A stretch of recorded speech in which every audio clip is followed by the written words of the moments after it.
on the opening drive. Presented by Sumner One.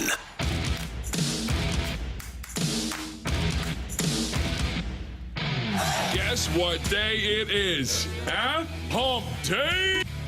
Good morning, everyone, and happy Hump Day from the opening drive on 101 ESPN in St. Louis. We're at 7 o'clock. Your time check brought to you by Clarkson Jewelers, an officially licensed Rolex jeweler with Brooke Grimsley and Super Bowl champ Carey Davis. I'm Randy Karraker. It's great to have you with us on a beautiful Wednesday morning in St. Louis. How are we doing, kids? Good. Great. Everybody's doing good. Yeah. We're good, you know. We had to watch that game last night. Well, we didn't have to watch it. We kind of do we? I think Like, it was kinda, are we expected to watch things like that once it starts getting off the rails like that? We have to have some knowledge of it so we can speak on it. But at 4-0, was that sufficient? Yeah, 5-0. 5-0 after 2. That was good. I was like, Tampa's a field goal and a safety. They're playing really good defense. Yeah. And then they scored another one. I was like, wow, cool. So, here we head towards the holiday season. Mr. Grinch. Stan Kroenke song. Mr. Grinch.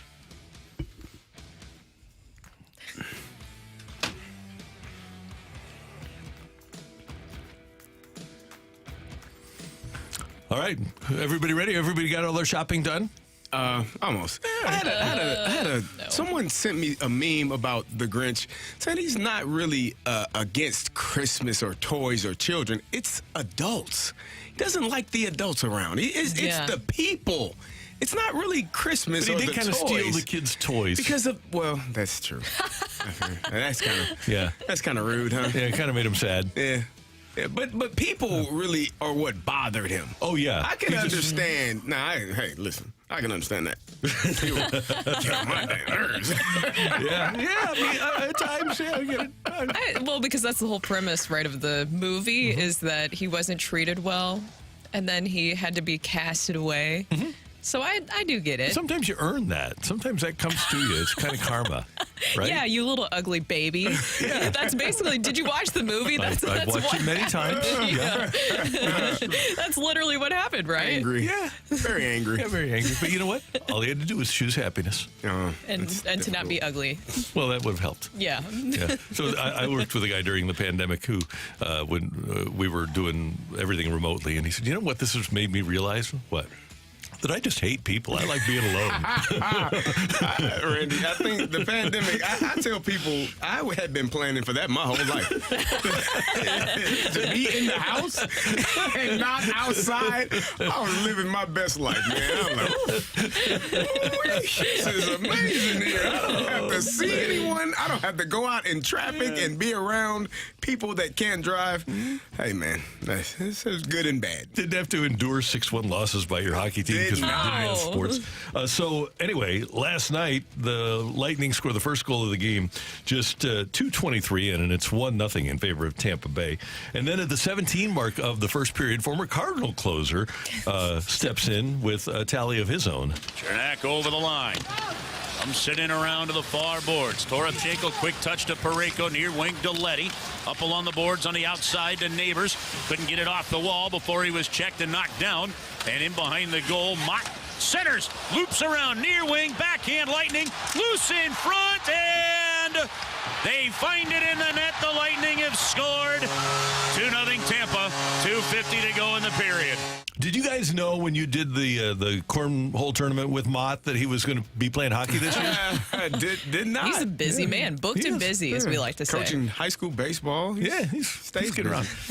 So Tyler Mott actually scored that goal. And then Kucherov scoring before the first period was out at the 1946 mark. Game over. At that point, 3-0.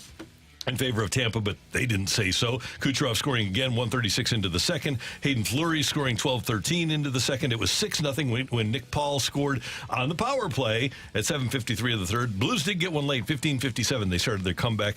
Justin Falk with a power play goal for your St. Louis Blues. Wow. Yeah, and 6-1 was the final. Coach Stanley Tucci, what happened? Yeah, I mean, it was a poor start. We weren't able to get to any kind of forecheck, so we were defending. I think we had 10 turnovers, 10, 13 turnovers in the D zone, 10 turnovers in the offensive zone. When you're doing that, you're going to have to play a lot of D, and biggest thing that stuck out to me is it was too easy to get pucks to our net. Like we weren't willing to get in the shooting lanes. We didn't get our sticks in the shooting lanes, and we saw the result. Two of the goals were, goal mouth scrambles. We had a little bit of a bad bounce on the first one with the bounce off the wall.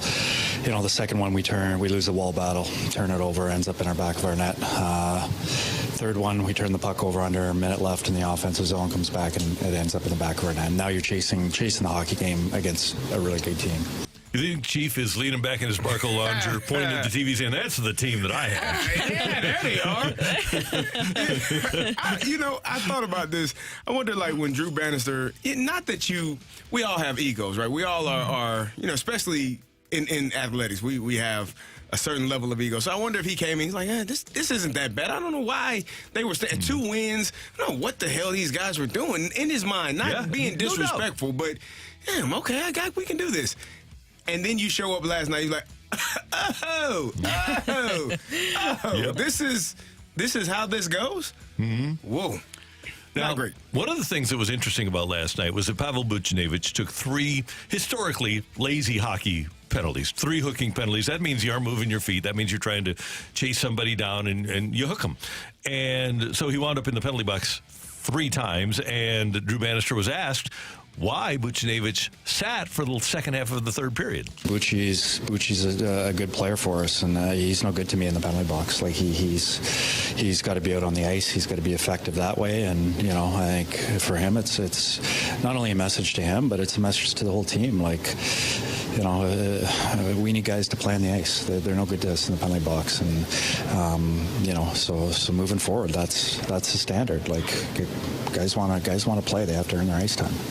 So when will this message fully resonate, though? Because accountability is something that we've talked about all season with this Blues team, and it also was one of the reasons that led up to the Craig Berube firing. That's a pretty strong message to send to your group, that you need to hold each other more accountable. And hopefully, maybe this will work where it will send a message to the locker room. But the best way that you have to do that is that you have to do it for everybody, right? So that accountability has to go with everyone. If you're going to do that with Buchnevich, then it's going to have to happen with more guys too moving forward. And I know that Justin Falk got a power play goal, but guys, that's still the big elephant in the room, right? They have to figure out some way to get through that, and there needs to be accountability there too. If you're not getting it done, then there needs to be some personnel changes. Mm-hmm. Well, I don't know how what changes you can make. I mean, they tried to trade players in the offseason, and they invoked their no trade clause. They've tried to. How do you move? They've sent down Vrana and brought people up. I don't know how much.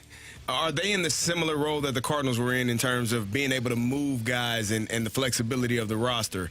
If that's the case, then you're stuck with what you got. It's not like, you have to be able. Teams have to want the person that you're trading. Right.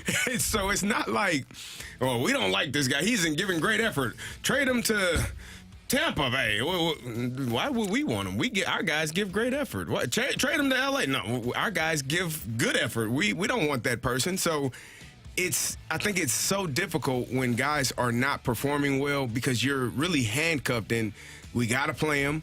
We either paid him, so we got to play him. We can't trade him, so we got to play him. We can't sit him, because who the heck are we going to bring up to play?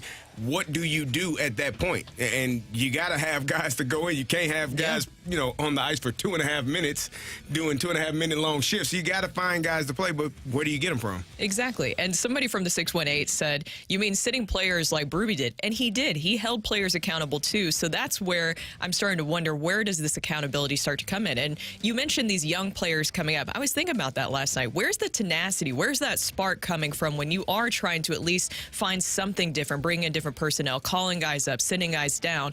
Have you guys seen somebody that has brought a full spark to this team, that energy, that tenacity, that fight? A guy that that other teams will be like, oh, I don't want to mess with them because he's going to get in my face. I don't think that player is on the Blues right now. Braden Shen, I guess, is the one. But he's It's gotta one be guy. more and than he- Shen, he's right? one person. And Braden Shen is no longer a 70-point guy in the NHL. He's clearly not a guy that the young players like Jordan Kyrou are looking up to and taking a cue from. And I don't want to single out Jordan Kyrou. I'm just saying that he's the highest paid. He's kind of the face of this youth movement. And the young players, it used to be that they would follow. Not too long ago, young players followed Ryan O'Reilly, right? But it's just not happening with this particular group of players. I don't know. Again, I've been on teams that were bad and inconsistent, and when it starts spiraling, man, there is nothing you can do to correct it. There are no amount of team meetings, player-only meetings. Guys, we got to do this. It just, for whatever reason, if it's not in you to do it every single night, and that's why I don't give those excuses about being tired or on the road or back to back, because every team in the league has to go through that. Mm-hmm. You are that's part of your job. That's the profession. You are being paid well to do this, and if you're not able to do it consistently, you're not going to have a good team, and they don't have a really good team right now. No, and you've been a part of a lot of different teams. It's hard to compare an NFL roster to obviously an NHL roster, but at the same time, have you been a part of a group where the guys didn't show a lot of fight for each other? Because that's what I'm seeing right now, especially when you're looking at last night. I don't see guys fighting for each other. Well, that's what bad teams do. That's how bad teams are. They are not tied in. They are not, attached at the hip. They aren't willing to work for one another. And it starts off of the field, off of the ice. When you guys get along really well, you can see how good a team can be. And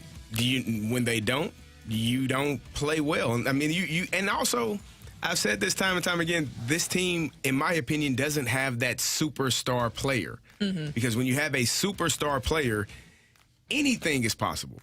Like, you know that this guy, man, just find a way to get the puck to him, find a way to get the ball to him. Something great is going to happen because he is a superstar. If this team doesn't have a superstar, then you just got a group of guys that are really, really talented, and if they aren't working well, a superstar can have a night where he's kind of coasting, but he is so dang on good, it doesn't matter. If you're not that superstar level, you have to play hard every single night, and I think that this team has not gotten to that point. You can watch us on the Air Alliance Team Heating and Cooling Studio Cam. Just go to the old YouTube channel and type in 101 ESPN STL. We'd love to have you watch us. And you can follow us throughout the day on the 101 ESPN app. And there's still time, if you're still doing that holiday shopping, to get your 101 ESPN merch to support Operation Food Search. We've partnered with STL Shirt Company to offer a special 101 ESPN online merch store this month, offering 101 ESPN t-shirts and hoodies and hats and more, including the Dunctionary shirts, Jamie Rivers and Brad Thompson jerseys, and more. Time running out, though. Make sure to order your 101 ESPN swag by next Sunday, December 31st. Visit the 101 ESPN online merch store now at 101ESPN.com, powered by McBride Homes, and also McBride Homes bringing you the bragging rights game on Friday night over at Enterprise Center, Mizzou, and Illinois. You headed over to that one, CD? I actually won't be able. I'll be out of town on Friday. Oh, you're going to miss it. I'll be at the wrestling event tomorrow, good. Illinois versus Missouri. That'll be great. ILL. Fun. I. Coming up, get your text in to the Air Comfort Service text line, 314-399-9646, 314-399-YO-HO. We've got Ask Uncle Randy. It is a hump day here on 101 ESPN after all. And if you have a holiday question, if you have some holiday concerns, if you want to know what brings families together, it's like football family. You can ask that question to Ask Uncle Randy next on 101 ESPN.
question for Uncle Randy? Let him dive into his infinite well filled with wisdom to find you answers. Text 314-399-9646. It's Ask Uncle Randy on 101 ESPN.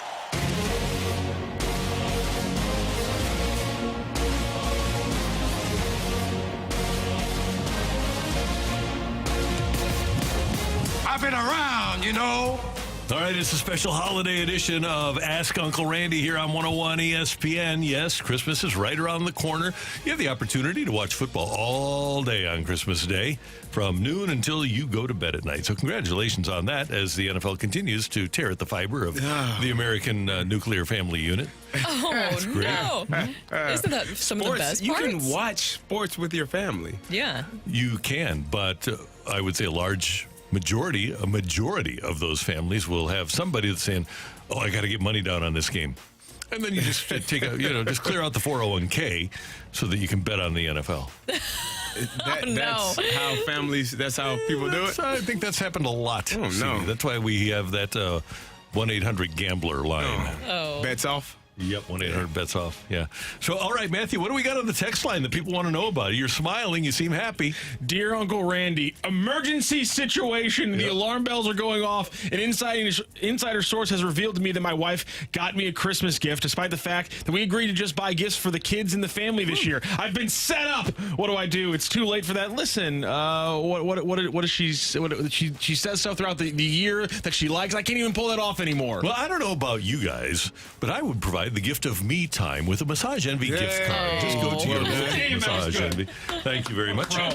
Go to your local Massage Envy, pick up a gift card, and give her the gift of time away from you. All right? Because that's generally what wives like, is time away time from the us. home, and from the children. Yes. So people. She has placed you in a position where the requirement is a gift card. So whatever she likes, if she's into yoga, go to Lululemon and get her a gift card, right? If she wants that, if she wants to go shopping, get her a Macy's gift card or an Amazon gift card or whatever it might be.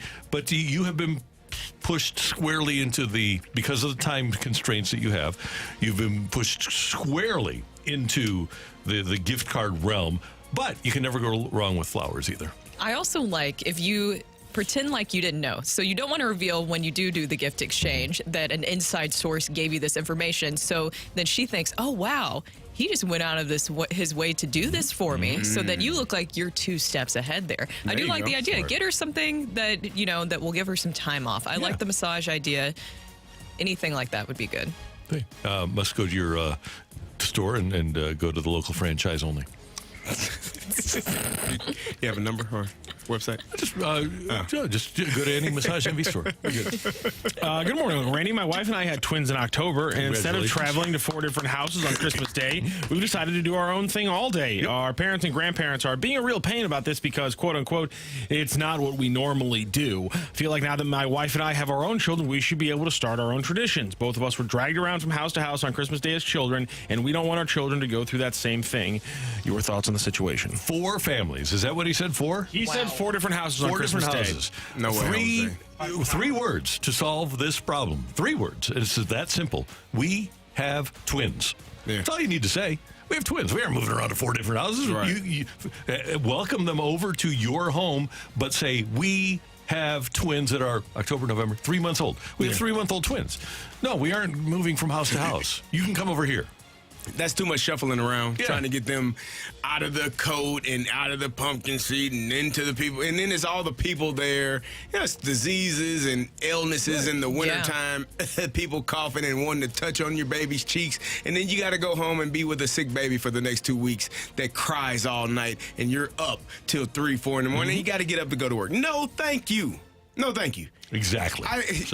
And at some point, when you, and I say that because I love my mother, right? And my mother was this way at times with my oldest daughter, and we had to have an understanding. Ma'am, this is my daughter. I love her. I know you love her, but I think I love her a little bit more.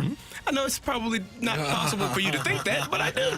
And so we're going to do this the way that I like to do this, ma'am.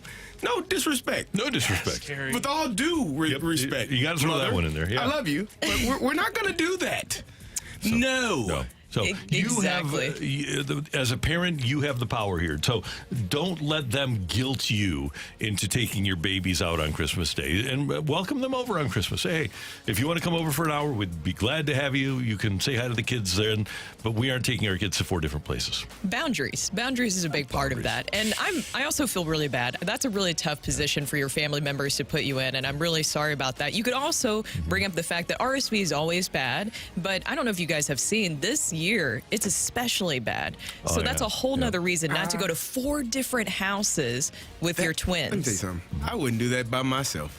That's a good point. Yeah. That's a good point. There's no way I'm going to 4 different houses in one day. Ain't no way. That's a lot. Thank you. And by the way, I am a big fan of crashing through boundaries. It's if they're there, I'll test the limits clearly. You'd be like the Kool-Aid man. Just bust through it. Yeah. When I did that Remember when I did that hill about having uncomfortable conversations with people you're close to should be the easy part about being an adult? Yeah. Not really. Just saying, here's the great example. Have an uncomfortable conversation. It'll be better for everybody. Dear Uncle Randy. So you want to know about the fabric of the American family then? No, we're good on that one. We'll pass. Basketball is family. Dear Uncle Randy, my father-in-law wants to prepare Christmas Eve dinner, and it's at my family's house. We have ribeye and beef tenderloin ready to cook, and he would surely ruin them. My wife has the just let him do it attitude. How do I remedy this mess before we avoid $300 worth of well-done beef? All right, I have your answer. I'm a Traeger. No, it doesn't even have to be the Traeger. If you have a grill, okay, there's 2 things you need to do. Number 1, head on over to the Smokehouse Market and pick up their secret seasoning, okay? It's called Secret Seasoning at Smokehouse Market out in Chesterfield Valley, right next to Annie Gunn's. The next thing you do for Christmas, for your father-in-law, head to Ace Hardware and pick him up a Weber iGrill. A Weber iGrill allows you to place a probe into the piece of meat, and he'll download an app to his phone, and it'll tell him exactly the temperature that the meat is at. He flips it at 100 degrees, and with the Weber iGrill, when that thing gets to medium well, 150 degrees, he'll have no problem at all just taking it right off the grill. It won't be overdone. Everything is on his phone. So however many steaks he's doing, if you buy the Weber iGrill, you can buy it with 4 different sensors, and he can make every steak perfectly and not screw it up. Help him out. Secret Seasoning, Smokehouse Market at Annie Gunn's, and the Weber iGrill. Ace is a place with the help for hardware folks. There you go.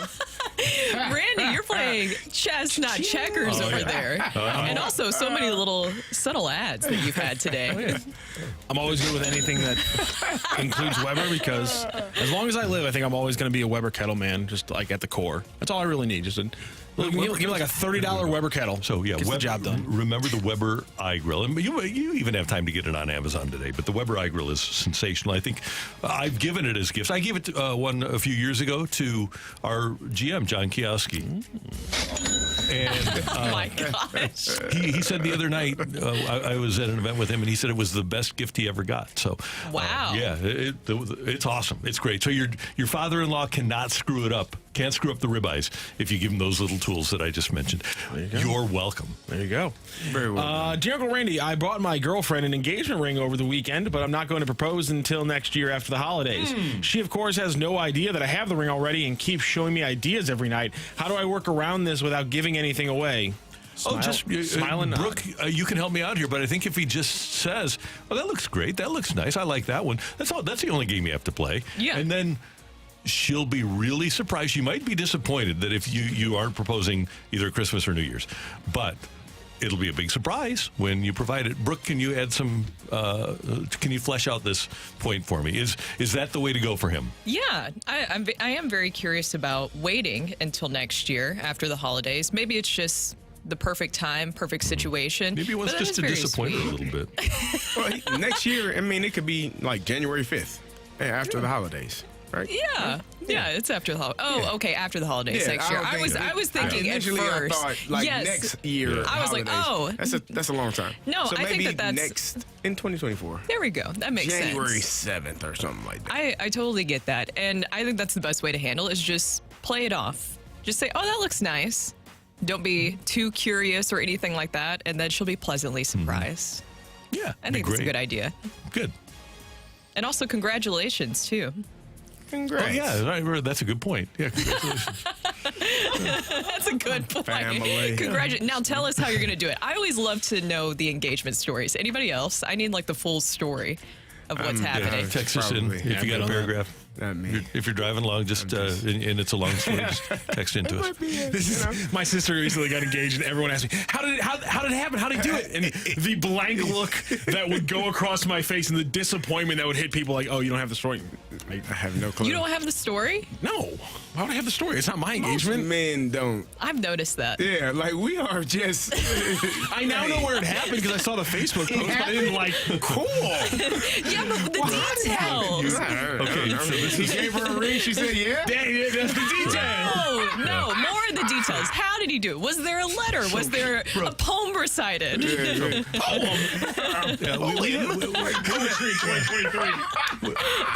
We had this conversation with Michelle one time I did on the show. Because here's the thing. Like, we'll go out and we'll play golf for 3.5 hours. And a guy will tell his buddy, "Hey, dude, I'm getting a divorce." And then you'll start talking about the Cardinals last night again. And so you go home and you say, "Oh, Steve is getting a divorce." And the wife or the girlfriend will say, "Oh, my God, what happened?" You say, "Well, I don't know. They're getting a divorce." Literally happened with David the other day, and he forgot all of the important details. And I was like, "No, I need to know." We don't ask the details. I'm like, "How do you not follow up with any questions?" He's like, "I don't know. We were I'm sorry to eating." hear that. You okay? I'm good. Do you have any details? Right. Well, by 18, we Buttered in the third inning? By 18, we convinced him to get back on the dating apps. I mean, I think he's going to be fine. Yeah, he's going to be good. The details The are details. not. Float right on by. That's amazing. That's The amazing. reaction to the divorce, Brooke, isn't, "Oh my God, what happened?" It's, "That sucks, man." Sorry, bro. And then just moving on. That's wild to me in the story that you can just move on. Here's the thing. It can be this quick. It can be, "Dude, I'm getting divorced." "Oh, man, sorry." And then whack. "Son of a." Yeah. That was Anyways, You hit him with maybe one. You okay, man? And as long as he gives you, like, "I'm making it." Yeah, cool. Oh, all right, we're good. That's it. We have to my play. God. If he goes into, well, you know, Yeah, now we then can you talk. gotta do it. But if he's like, "No, I'm good," good. Okay. All right. Got that out the way. So what's maybe next? this is a deeper discussion of with men. Is it because you don't want to get into that emotional space of having to No, discuss we're the moving on to feelings? the of next someone? one. You just don't care. You care because you asked, "Are you okay?" But it's not something that you have to spend time on. We got other things to do. I also think there's something else. 6-1 last night. I love the guys I usually play golf with, but at the same time, I'm not gonna show them any weakness that in 15 years they can use against me on the golf course. Oh, no. And something I'm not gonna show weakness. No, Yeah. Because that will come back. You remember that time Rock was crying on the that is the most savage group of people I know. My golf buddies are the most savage group I know. He got divorced and he was crying about it. What a baby. Everybody's golf buddies. What? Everybody's golf buddies are their meanest but their most lovable friends, and so you're not going to show them weakness. No, you can't. Oh, They'll man. let you get through it then, but 5-10 years from now, Maybe- y'all remember when Rock was crying on the golf course? We couldn't enjoy the time we had. He got divorced. His wife cheated on him and he was crying. The whole We're trying to avoid golfing. round. We waited 3 months for that tee time. Oh, no. All right. Thank you, Matthew. Coming up next here on 101 ESPN. By the way, you should know that later on in this program at 8:45, we are going to have our opening drive Christmas movie draft. We all have our big boards ready, and we're ready to draft. And then we're going to get your reaction to said draft at 9:30. So we want you to stay tuned for the draft at 8:45. We also are going to talk to Jamie Rivers at 8:15 and Bobby Tommy, a.k.a. Robert Thomas. He's going to join us at 9:15. But next up, if the Cardinals get enough innings from their starters, is that enough to protect this bullpen? That's coming your way on 101 ESPN.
Hey, if you're looking for that perfect holiday gift, here we are on Hump Day. It's Wednesday, and Christmas Eve is on Sunday. So you're running out of time, but not to head to Massage Envy for the gift of me time. Massage Envy, me. And you can give her a gift card that she can use for a massage or a facial or a stretch session. Now through December 31st, when you buy $100 in gift cards, you'll get a free $20 promo card to keep for yourself or add to someone's gift. Massage Envy, where better begins, offer good in location only, not available online. Terms apply. See franchise locations for details.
This is Rocky with your Sports Center update, driven by Johnny Londoff Chevrolet and Johnny Londoff Autoplex. The Blues back in action last night in Florida, first of two games on their road swing, and this one goes poorly for them as they fall to the Lightning. A 6-1 game was over pretty early. They were down 3-0 in the first and 5-0 after the second before they got a final score with 4 minutes left to play. It was Justin Falk's first of the season and one of the few power play goals for the Blues so far. Blues back in action on Thursday evening, facing off against the Panthers. In action tonight, it's the St. Louis Billikens facing off against NC State. That's an away game. You can catch it 6 p.m. tip-off on ESPN+. That is your Sports Center update, driven by Johnny Londoff. Find your roads and shop 24/7 at londoff.com and londoffautoplex.com.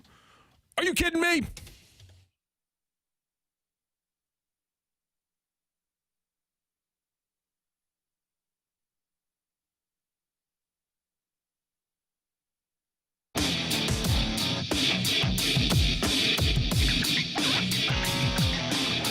Last year, for the Baltimore Orioles, Kyle Gibson pitched 192 innings.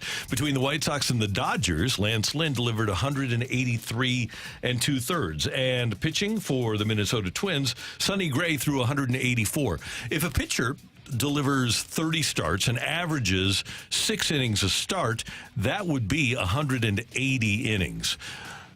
If the Cardinals, in my opinion, and this doesn't include Miles Mikolas, who's capable of it. He has been a guy that over the years has given the Cardinals, if nothing else, innings, and he's had some really good years in addition to giving them innings. And you'd hope that that Steven Matz could give innings, but the combination of Matz and whomever could give the Cardinals, that's probably your 5-inning guy, unfortunately. Mikolas last year threw 201 innings.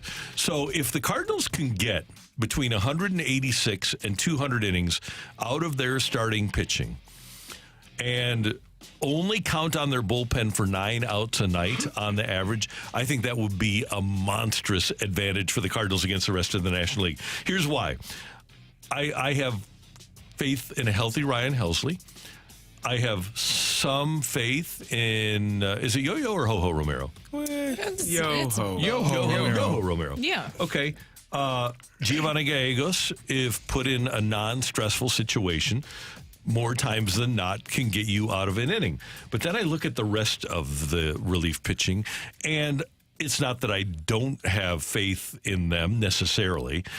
One of them I don't. But we just don't know about people like Ryan Fernandez, who came over in the trade that sent Tyler O'Neill to Boston. I don't know enough about John King or Adam Kloffenstein or Riley O'Brien, who apparently is a strikeout machine, came over from the Mariners organization. I don't know about Sem Robertse. I don't know enough about CD Ram or Guillermo Zuniga. I don't have a ton of confidence in Palante, but maybe he'll, in his third year, revert to his rookie form.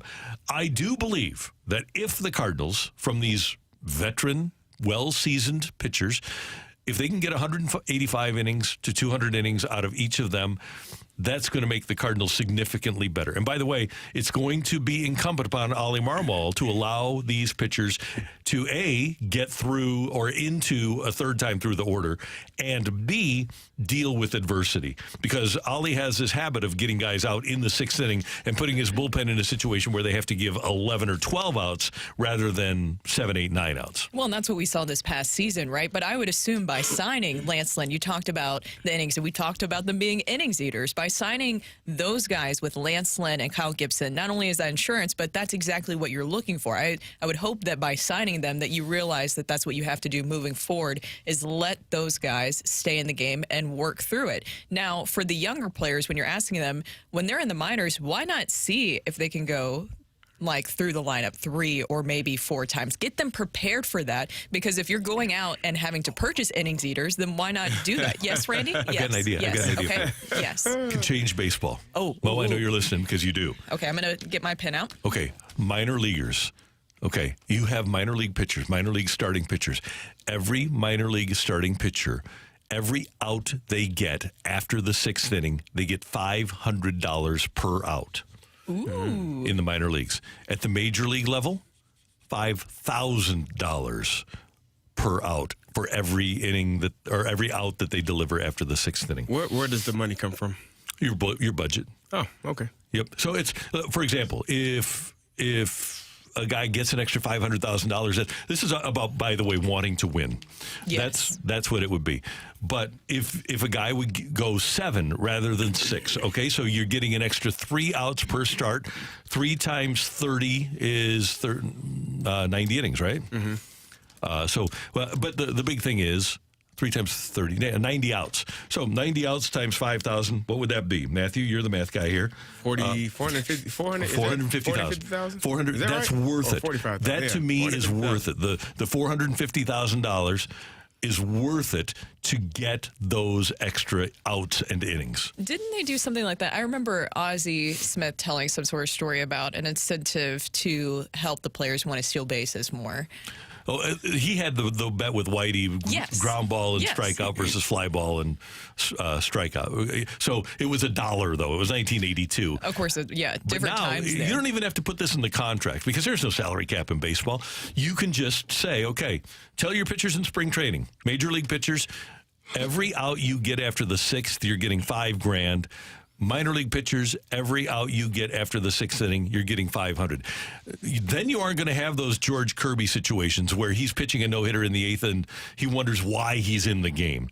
Now they'll know the expectation, because they're being rewarded for it, is to go beyond 6 innings and not just be 5 and dive or go 6 and get the hell out of it. Is it on the pitcher or is it more on the actual manager? Because for me, it feels like the analytics are the reason that the pitchers come out after the 6th inning. They don't want them to see the lineup the 3rd time around. So the analytics portion would have to change. The mindset would have to change more so than the pitcher's mindset. But Carey, I think what's happening in the minor leagues now is pitchers are conditioned to go a maximum of 6. And so they get to the majors, and they're in the 5th inning, and they're looking over their shoulder at that bullpen, thinking, okay, well, are they going to come and get me? Yeah. Can they come and get me now? Can they come and get me now? What you want is the Adam Wainwrights and Danny Cox and Alek Manoahs who say, when the manager gets to the top step of the dugout, he glares at him. Says, "Don't come out. Don't you even think about coming out to this mound."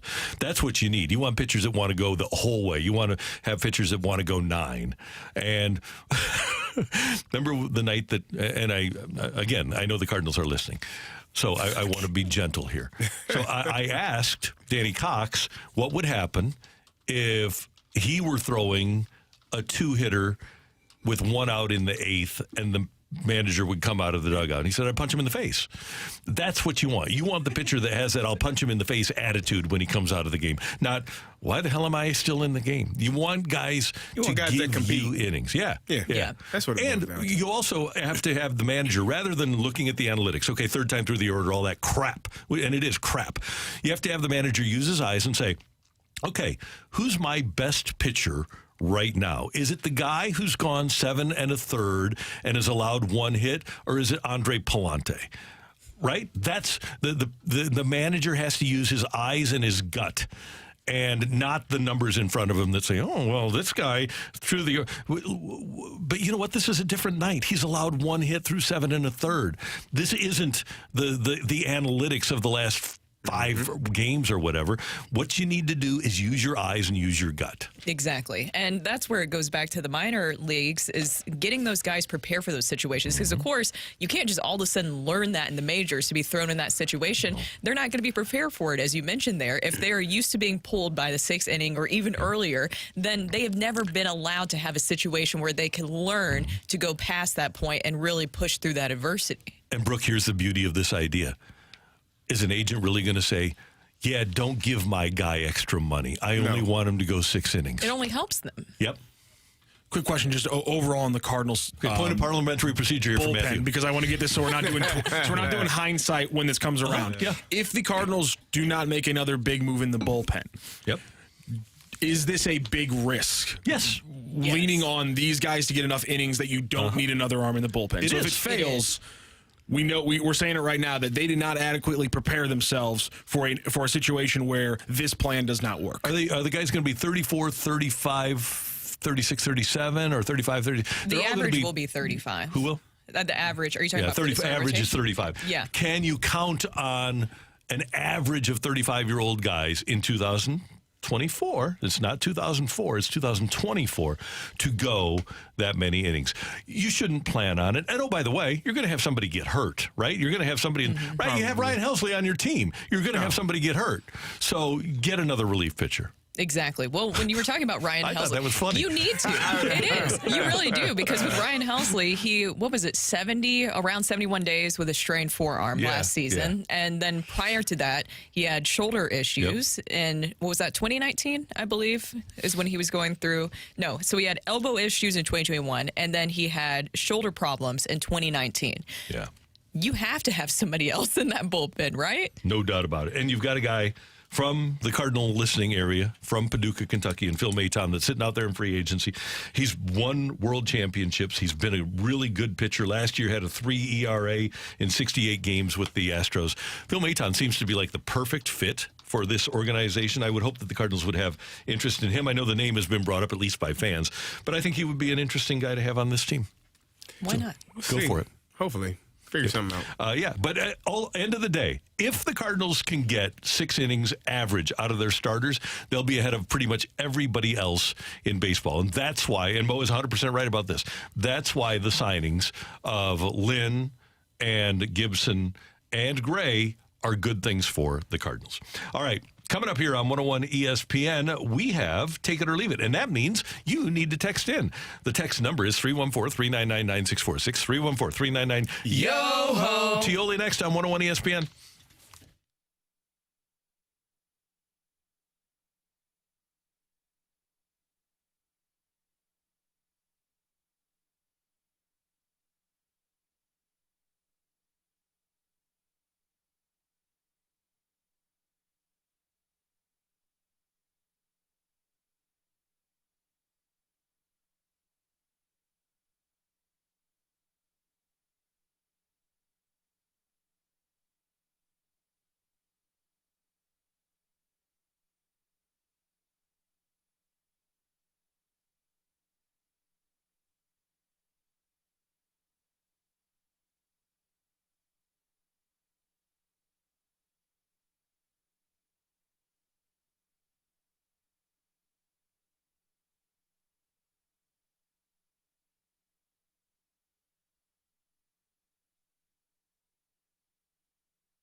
I think I'm going to make my way over to the Fenton Bar and Grill for lunch today, and I hope that you will join me over there.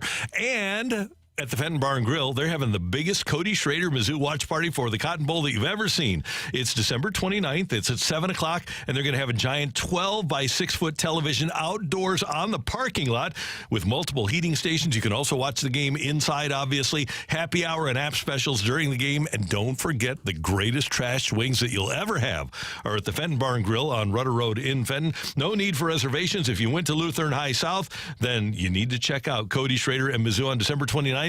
At the Fenton Bar and Grill. Today, by the way, Alicia will be there, and you can stop by and say hi to Kelly and Megan and Ashley and the whole crew.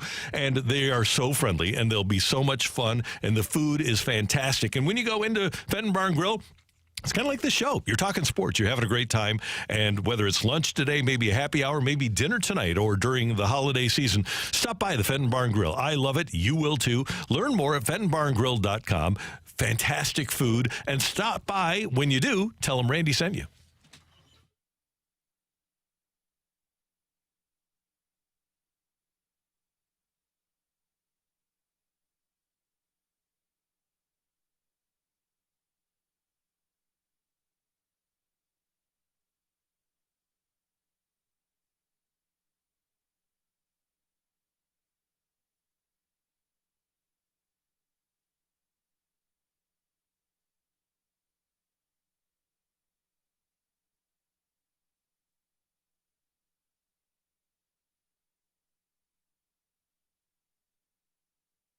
You can take it. If you don't, send it right back. Get your text into 314-399-9646 and give us your take it or leave it. Brought to you by Gloria Lou Realty. Visit GloriaHasTheBuyers.com and start packing. That's my final offer.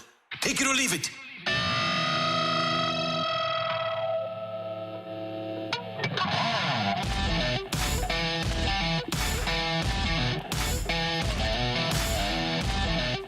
We're doing Take It or Leave It now here on 101 ESPN.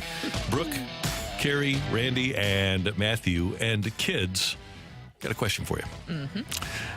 On Monday, the NFL is going to have their first Christmas Day triple header, games from noon basically through 10 p.m. The NBA traditionally has had games throughout the day on Christmas Day. Take it or leave it, the NFL TV ratings outdraw the NBA TV ratings 4-1 on Monday. Oh, that's a lot. Only game that I think is really going to be the most interesting as far as NFL goes is that Ravens 49ers game. That's going to be a good game. Oh, that's going to have a lot really of eyeballs on it. I don't know if it'll be 4-1, but football is king. So yeah, it is. They will it's crazy. I'm gonna have to take it just because it's what you do, right? That's you don't watch some football. You got the Raiders and the Chiefs. Meh. People will tune in to watch the Chiefs, and there will be a lot of money on the game. You got the Eagles and the Giants. You got it's football. That's the bottom line. It's division football. rivals. They'll watch. But like I said, that Ravens 49ers game is Tommy DeVito. Hey. He made good on the pizza thing, by the way. Oh, did he? Yeah, he went to the pizza place, and then he told his agent, yeah, you aren't going to do my promotional stuff anymore. Really? You whacked him. Yeah. He didn't whack him, no, because the guy still gets to do his football. He does still get to do that, yes. Yeah. So it's not completely done. No, but his promotional stuff after he doubled the price for the pizza place. Good job. That's how you know good character. Went to the University of Illinois. There you go. Good man. There it is. We make them with good character. Mm-hmm. Football players with great character. Mm-hmm. That's what we do. So we were talking about the NFL. Look at Rock Hayden. He's a hater. The NFL. Oh, come on. Mizzou turned out Alden Smith. Yeah, he's DGB. Oh, yeah. That was great. You know? Those aren't the ones we usually. Oh, okay. Jeremy Macklin. He's good. Like that one, William Moe, Sean Weatherspoon, Ziggy Hood. Yeah. Okay. Good. A little bit more, thank you. Cool. Scenario.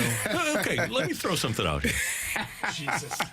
And I only want to take this 30 seconds. Okay. But if back in the day where marijuana was illegal in the state of Missouri, why would you sit in a car, being the only car on a massive parking lot in a football facility? Yes, Matthew, be smoking marijuana. Why would you do that? Randy, there's just not a lot of places on a college campus to do that. No. Your own apartment doesn't count as one. I think that would be. There's just not too many places on a college campus where you can get away with that kind of activity, especially in Mizzou. buttoned up. People go to class in like suits and ties. I mean, sweater vests. It's a very, very academic institution. Maybe it was because Dorial Green Beckham didn't think anybody would recognize him. Just a 6'5" star receiver. I'm just going to say this right now. No one's going to see you at all, sir. I miss his time with the Titans. Athletes would just stick out like sore thumbs constantly because it's like, the only 6'2" person decked out in black head to toe every single day. Shouldn't it have been a dead giveaway in regard to his football intelligence when they could only line him up in one spot? That's a bad thing. I think about this all the time. The Titans, oh man, that was a whole mess. So I'm looking at the NFL and the teams that are performing really well, and Coach of the Year is going to be a tough sell, and try to figure out who's going to be. Take it or leave it. The Cleveland Browns win double-digit games with 4 quarterbacks. Kevin Stefanski should be your Coach of the Year. Carey, I'm going to take that. He's the first Browns coach since Marty Schottenheimer to have 2 separate winning seasons. Man. Marty Schottenheimer left there in 1988. So good for the Browns. They're stinging it up for all those decades. I'm going to. I don't know. I know that Mike McCarthy will get votes simply because he. No, I agree with you, but he will. Kyle Shanahan. Shanahan will. Jim Harbaugh and McDaniel. Or John Harbaugh. Yeah. Which one is it? Yeah, John. McDaniel will. But Stefanski should be Coach of the Year. They're 9-5. There's no way that team should be 9-5. 4 quarterbacks.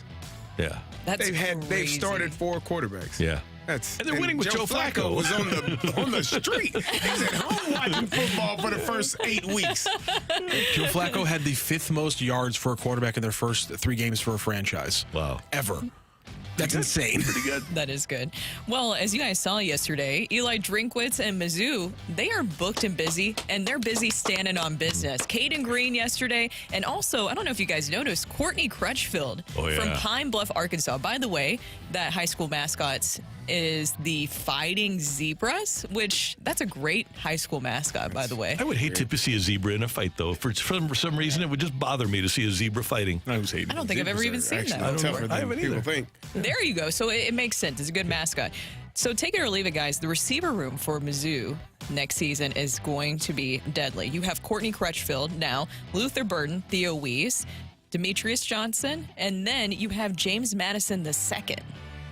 He's still kicking, huh? Wait. Brooke, that's a little bit of time, isn't it, between James Madison the first and James Madison? Wasn't James Madison the first, like 1776? He was like our 4th president. One of the framers of the Constitution.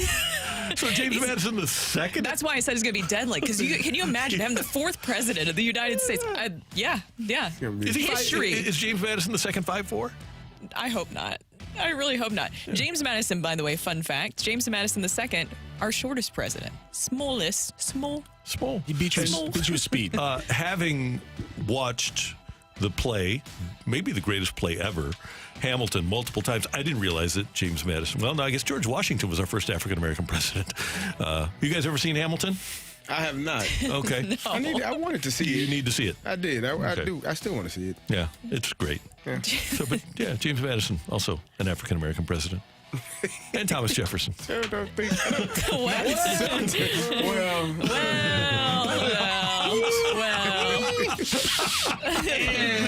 There's many relatives of his. So James Madison II is a M-I-Z-Z-O-U Tiger. James Madison, 5'4". Little, like you said, a wee lad. Little lad. Yeah, leprechaun. George Washington was like 6'2". G-Dub was a big fella, yeah. Especially back then. Was he scary for that? Because he's just a giant. Yeah. Imagine just being a British and all of a sudden this just like this big-ass Virginian comes strolling through. Oh, my God, I'm the president. What's the president? Me. Okay. You giant person. By the way, do you think anybody, did they call him Mr. President, or did they walk in and say, hey, G-Dub? Do you think they had nicknames back then? According to John Adams, the HBO show, historically accurate. Okay, it was just Mr. President. Let's find out. Okay. Take it or leave it. Christmas dinner isn't as good as Thanksgiving, but at least it's special. All right. I was actually thinking about this this morning. Have you guys? I have taken the tack of casualizing Christmas dinner. When I was a kid, we had like a Thanksgiving turkey and all of that stuff at Christmas. We do pizza now. Yeah. What do you guys do Christmas? I've been tasked with barbecuing, so I guess that is a little that's different. casualizing a little bit. I'm tasked with eating. There Just you go. kidding. No, I don't know actually. Do you do something big and extravagant, or do you just kind of nibble I through it? used to when I was back home with my parents, but now with just David and I, we'll just eat anything. Anything good. Chinese food. That's a good play on Christmas. Yeah. Mm-hmm. Really good play. So I'm going to take it that because the Thanksgiving dinner it's bigger now for me. I've totally gone cash on Christmas Day. Very nice. Going out to dinner on Christmas Eve though. There you go. I like to get Italian. Is it kind of? Are you offended, Rockio, when I call it Italian? No. Okay, good. Some Italians get offended when you call it Italian. Oh, so you're not going to get offended at that, but I do the gabagool, and you get offended at that? Yeah, because one of them is a Missouri guy pronouncing a word a little differently. The other one's you being like, it's okay to make this joke. He did. Not okay to make that joke. Tommy DeVito does it. And Tommy Vito can do He it. has the entire stadium doing it now. That's I mean, awesome. that is, So- it is, yeah. I mean, it is New really York. It's It's like 40%. It's going to be like 40% Italian. Hey. Stop it, Brooke. Hey. Stop it. Stop it. It's giving Cultural appropriation. It's showing love, I'm man. sure I have like a little bit of Italian. I don't know. When I first saw it, I thought he was doing the Johnny Manziel, you know. Oh, A yeah. little different. Take it or leave it. If Drink keeps recruiting and dominating the portal like this, Mizzou will be a 12-team playoff contender more often than not. Take it. Ooh, Yeah. yeah, I'll take it. If As you're long as gonna he's do that. here. CD? Yeah. All right. Hey, you know what? That's the lifeblood of your program. And people are So you're coming taking up. it? I don't know where it's coming from, but people are coming up with the NIL cash for these kids, obviously. So good for Mizzou. That's a key that has been a lock that's been locked for a long time, and somehow Eli made or found the key to get money, big money, for that Mizzou football program. When you look at those stadium improvements, they had people, I'm just going to make an anonymous $10 million gift. And they've got multiples of those. It's happening on a regular basis. I was born too early. Did you guys? Let's take it back. One last one. Did you guys see the Grizzlies game last night? Take it or leave it. John Morant came back with his suspension guns blazing because shooters are going to shoot.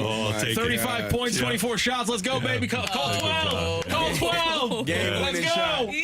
Game winning shot. He was gassed. It was fun to watch, though. I hope he took that time off to really evaluate and not make poor decisions or be around or be in situations that can cause him to miss more time. But it was good. He's a phenomenal basketball player. He is, and let's see, because I was seeing. Yeah, he went 12 of 24, and there was one shot that he missed by about 9 millimeters. Randy, no!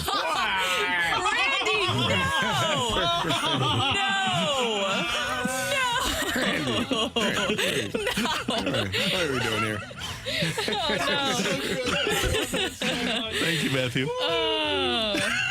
I cannot. You and the texter were LeBron and Wade on that one. Just throw it up, let him finish. Coming up next year on 101 ESPN, our fresh take: should Drew Bannister ever become the permanent head coach of the Blues? That's next on 101 ESPN.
perspective on the day's top stories. It's the Opening Drive's Fresh Take.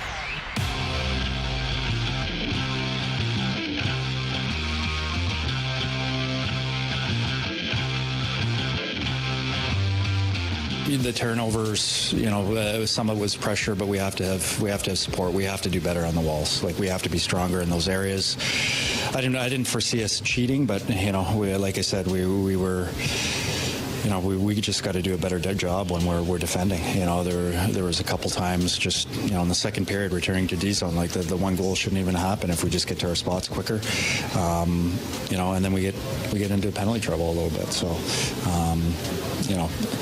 But to me, the turnovers on both ends forced us to defend.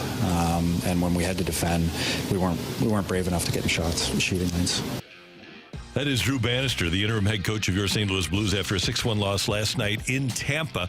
And he used different words to say the exact same thing that Craig Berube said a lot. And by the way, 2 great wins under Drew Bannister for the Blues to start his tenure, but not enough compete last night, not enough moving of the feet, and like he said, not brave enough to really get into the fight. There's certain words that I hear that really light up to me, because if the one thing that a professional athlete hates to have attacked is their manhood. And saying that you're not brave enough or unwilling to do something should light a fire under you. And the best players will run through a brick wall for you, and they will do everything that they can. That's troubling to me, just to let go in that manner and be down 6-0, and then finally you get a goal there at the end of the game. But that's troubling, and to hear that you're not brave enough to do a certain part of the game that is required to be done, I think that speaks volumes to where this team is and what this team is. And this is going to be a long, long second half. If those are the words and this is the play that you get. Exactly. And here's the thing. It is a great 2 wins under Bannister, but they didn't just lose last night. That was not a good game overall, where it kind of felt like a lot of the old habits or what we had seen prior to the Berube firing starting to come back. And that's just the inconsistent play, that fight, that will, that want to not exactly being there. And I was saying this earlier, some guys with just some tenacity, right? Some fire in them. And it feels like the Blues are just missing that right now. At any point, do you think that the Lightning players were thinking, oh, if I do this guy's going to get my face last night? No, they didn't. No, and brave enough is a good word. The interesting part about it is Tampa took 63 shots at the net. The Blues took 61. The Blues actually out-hit Tampa 16-13. But to Drew Bannister's point, the Blues had 16 giveaways. The Lightning had 3. The Lightning had 19 takeaways. Let me get this right. 12 takeaways, and the Blues had 4 takeaways. So in terms of puck possession, and by the way, Blues were out face-offed 58-42. It's a hard way to keep puck possession. Blues just didn't have possession of the puck. And actually to get 61 shot attempts to 63 for them with the lack of puck possession that they had was pretty notable. It also kind of gives you an idea of how Jordan Binnington played, because he was not good. No. But in terms of puck possession, it's hard to score when you keep giving the puck away or having it taken away. Yeah, that's a very valid point. It's just, where do you go from here, right? Because I think that they're still in a... No, you don't kick the puppy, please, no.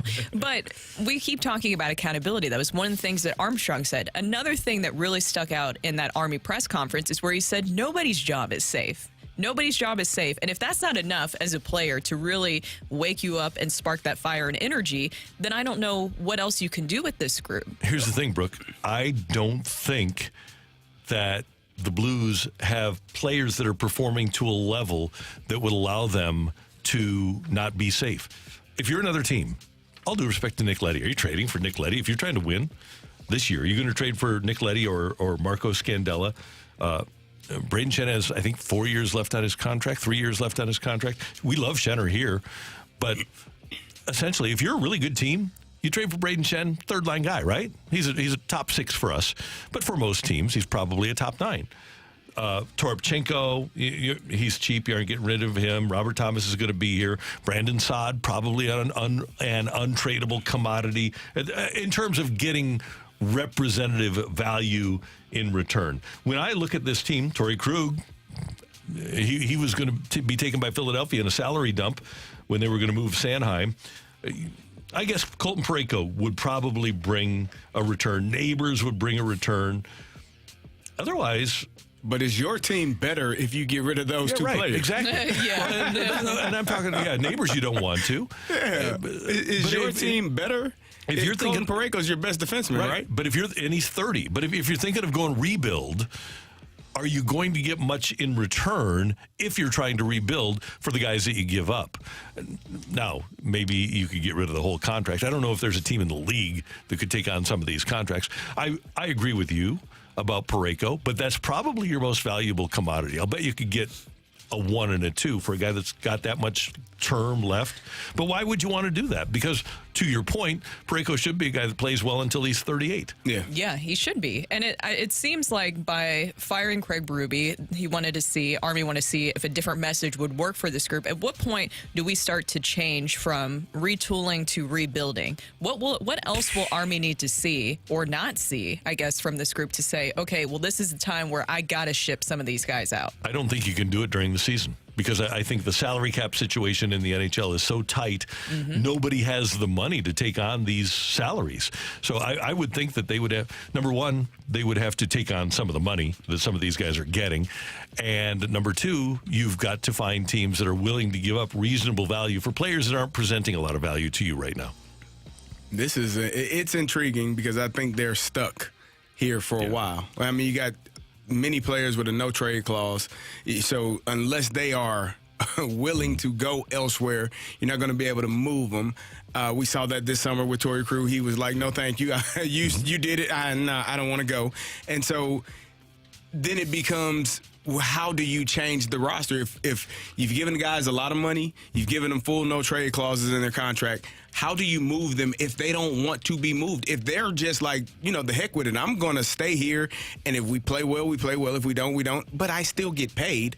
Then how do you get this team better? And that makes it harder to evaluate Drew Bannister, doesn't it? It does. It's hard to evaluate everybody. But if Bannister, for whatever reason, in some manner or form, can get this group going, then he becomes your guy. He's got plenty of time. He's going to have 50 games. Give the guy 50 games to allow you to figure out, as an organization, whether or not he's the guy for the future or whether you need to go find somebody else.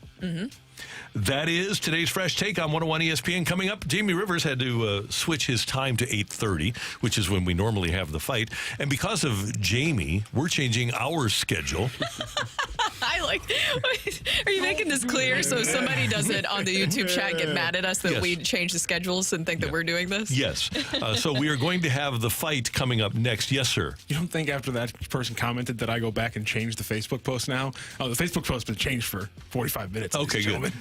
So Jamie Rivers at 8:30. tell them. What did I miss? An early edition of the fight. Did I win yesterday? Do we need a fighter? Yes. Okay. The Jack yesterday. Yeah. Oh, okay. It's hard to remember. When you have so much success, you really only focus on the ones that you lose because they come so rarely. The losses sting. Oh, they do. You know what I mean? So you remember, you're like, I lost yesterday. But when you just you just winning, you're just trying to get better every day. I was at a Christmas party the other night, and somebody came up to me and said, "What's your record in the fight?" And I said, I don't know.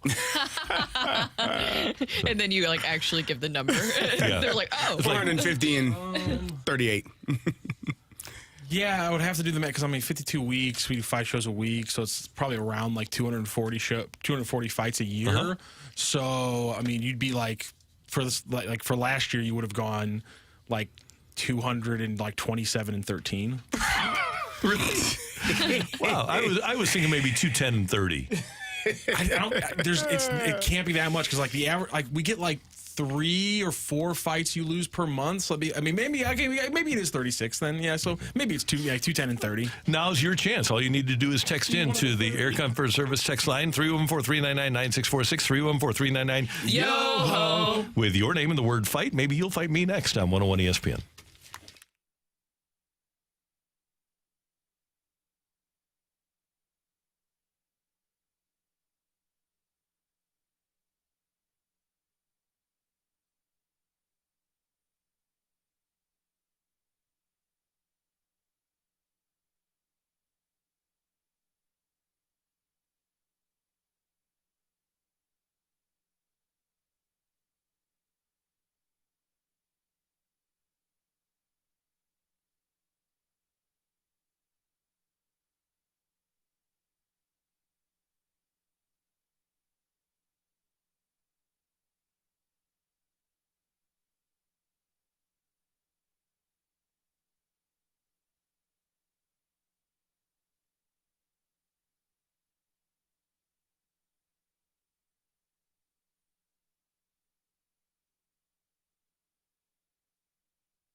Drive. I'm Carey Davis, joined by Brooke Grimsley, and it is time for the fight.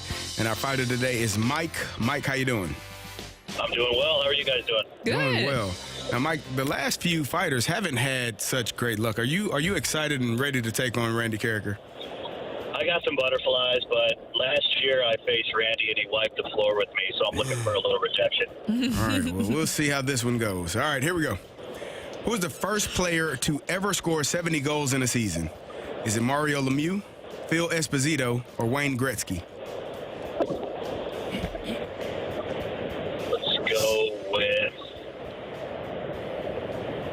Let's go with the great one, Wayne Gretzky. On this day in 2007, the Rams retired number 28 for Marshall Faulk, who is the only other greatest show on turf era Ram to have their number retired by the franchise. Was it Orlando Pace, Kurt Warner, or Isaac Bruce?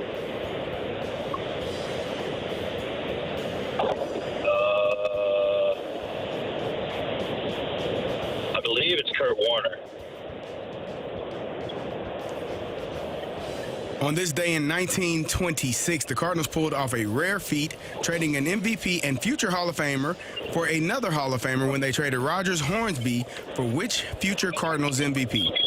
Is it Mort Cooper, Joe Medwick, or Frankie Frisch? Frankie Frisch.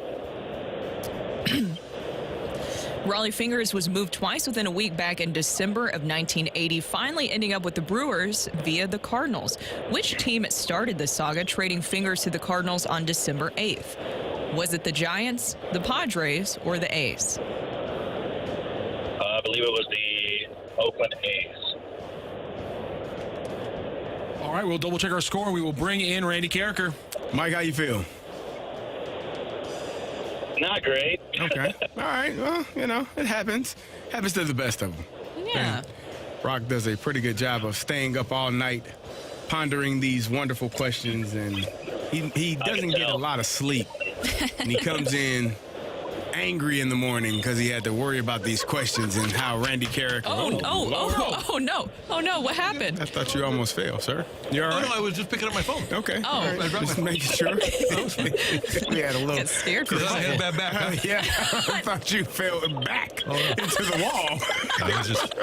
It's amazing how durable phones are these days. Yes, they are. Until the 2 years and then the battery starts dying. For right? some reason, right? It doesn't allow you to charge, huh? Those phone companies are pretty smart.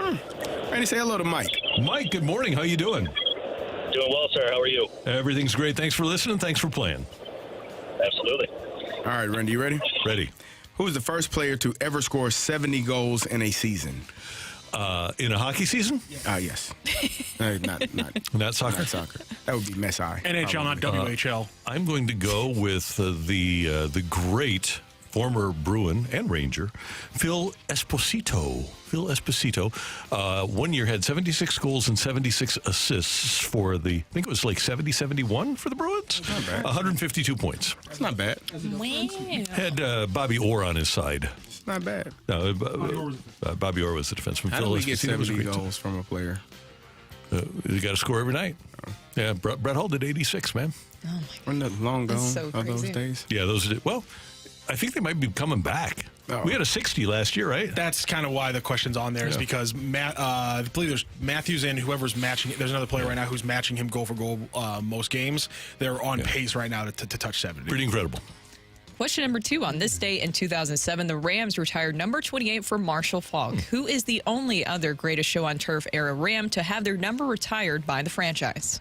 Okay, let me start with this. Did you guys see, by the way, the other night that Chris Berman was at the Blues game? Yeah. So he was in town earlier for the Metallica concert, too, and I ran into him because we've known each other forever because he used to come in when the Cardinals, he would do ESPN radio and for the playoffs, and he knew that I did radio talk here, so he would ask me Cardinal questions and stuff. So we'd known each other forever. But he said his favorite thing ever doing NFL Countdown was the greatest show on turf. Really? Yeah, Wow. doing those shows. Marshall. And I said, man, we have such great memories of you doing those, getting home from the games and watching. He said, oh, it was the most fun I've ever had doing Countdown. So it was fun. And it was Isaac Bruce, by the way, that had his number 80 retired. The first jersey that I ever had, first jersey I ever had anywhere was an Isaac Bruce jersey. It's a good one to have. Yes, it is. On this day in 1926, the Cardinals pulled off a rare feat, trading an MVP and future Hall of Famer for another Hall of Famer when they traded Rogers Hornsby for which future Cardinal MVP? I'm going to go Frankie Frisch. I'm going to go Hornsby for Frisch was that deal. Final question? Final answer and final question, yeah. Sorry, that's funny. Final question. Raleigh Fingers was moved twice within a week back in December 1980. But what was his injury? He have a bad back. Weak back? Did he have a weak back? Oh, no. Within a week back? No. Ow! No. Oh, so what happened was he got traded to the Cardinals by the San Diego Padres. That was a trade that sent Terry Kennedy. It was a 7-player trade. And we sent like John Urea and Kim Seaman and Kennedy and somebody else there. And we got back Fingers was, I think Steve Mura might have been in that trade. We might have sent Lescano out there, too. I think we did. And then we got back Fingers, Mura, and somebody else. And then the next day, after Whitey Herzog asked Raleigh Fingers, he said he'd acquired Bruce Sutter from the Cubs in the Leon Durham trade. And he goes to Fingers and says, what happens if I need you to get a ground ball in the 8th, and you're pitching the 8th and Sutter is pitching the 9th? And Raleigh Fingers says, yeah, I don't think I'd like that. So he moved Fingers, Vukovich, and Bruce Fingers, Vukovich, and Ted Simmons to Milwaukee for David Green, Dave LaPointe, Larry Sorensen, and that's how we got Sixto Lescano. So what was the question? You actually, I guess I'll ask it so I feel like Okay. I did something. Okay, Raleigh Fingers was moved twice within a week back in December 1980, finally ending up with the Brewers via the Cardinals. Which team started this saga, trading Fingers to the Cardinals on December 8th? And you answered that. That would have been the San Diego Padres, yes. There you go.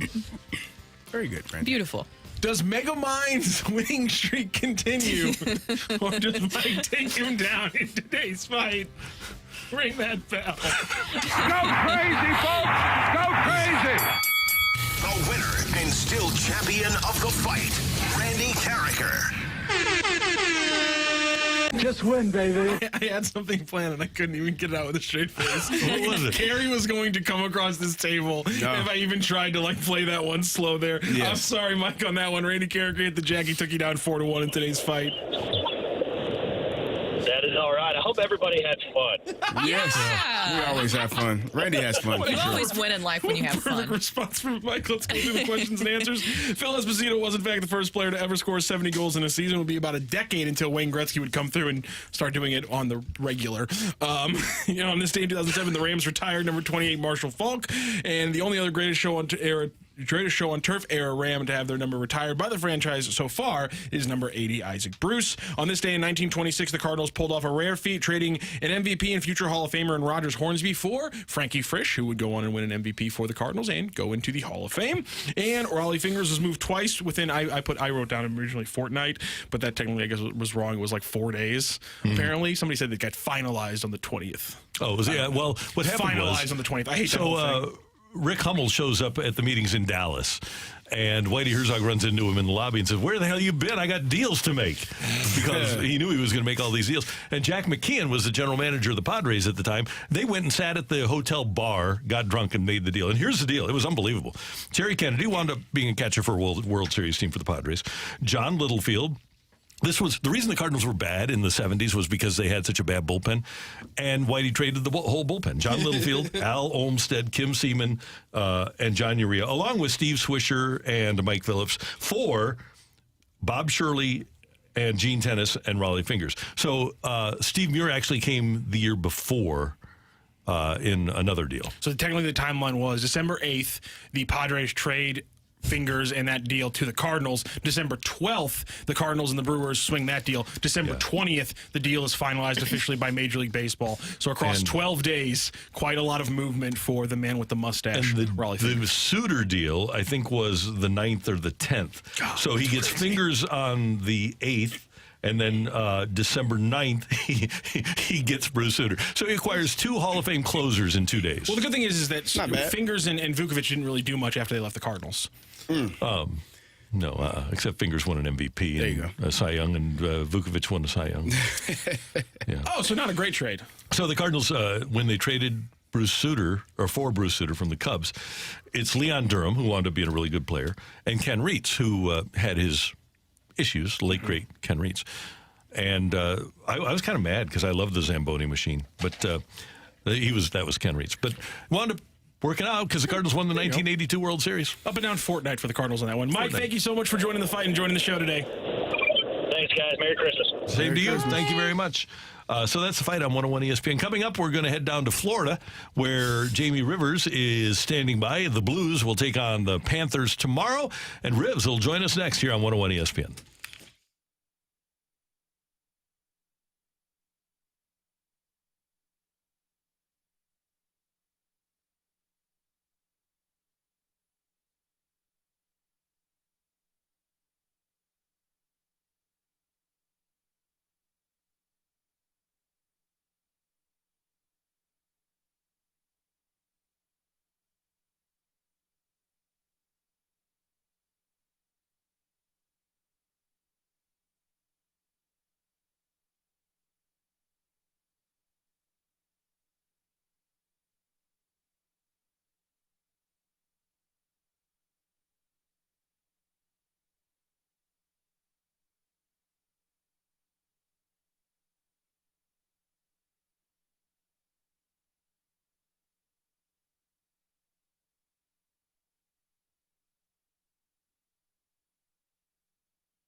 Hey, I want to know if when you were putting up your Christmas lights, you might have realized that your gutters are in terrible condition. And if you don't know where to turn, then I recommend you call my friends at Gutter Pros right now. Now's the perfect time to get a free estimate on gutters, and also a great time to have new gutters installed. Gutter Pros works year-round, and with the exception of ice and snow, they can install new gutters even in the wintertime. And you can find them on the web at gutterpros.com and make your appointment for a free estimate right there. Gutter Pros is right here in St. Louis. Their sales manager was born and raised right here and knows the entire area. He's been working it for a long time. So if you call and make an appointment or go online and make an appointment, you probably won't even need a GPS to get to your street and find your house. They offer financing for jobs over $2,000. They're A+ rated by the Better Business Bureau, 4.9 out of 5 stars on their reviews, and Gutter Pros will do fantastic work for you. Not only on gutters, by the way, but they'll do soffit and fascia and even siding. A lot of leaf protection for gutters as well. For residential or commercial buildings, Gutter Pros is the place to turn for new gutters. Get yours at gutterpros.com.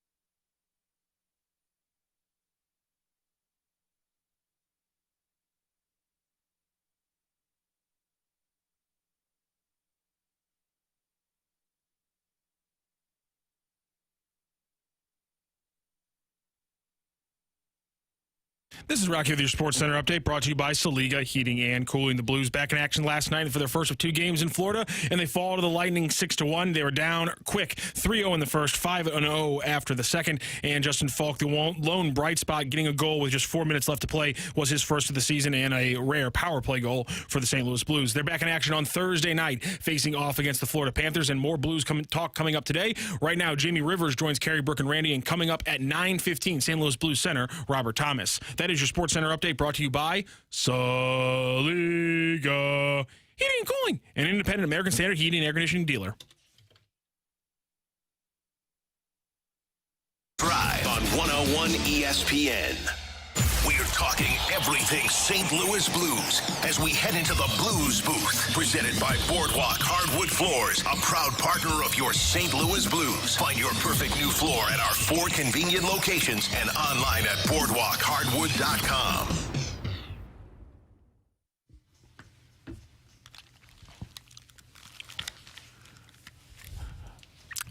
Brooke, Carey, and Randy, and we go to the celebrity line, and our friend, our colleague here at 101 ESPN, Jamie Rivers, co-host of the Fast Lane, joins us. He, of course, is the analyst for the Blues on Bally Sports, and he's in Florida right now. Rivs, good morning. How you doing?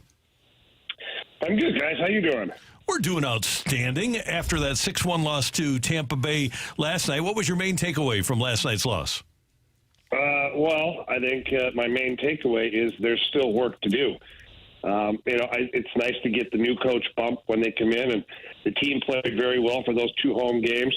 But the reality of the situation is that you're still a team that is inconsistent.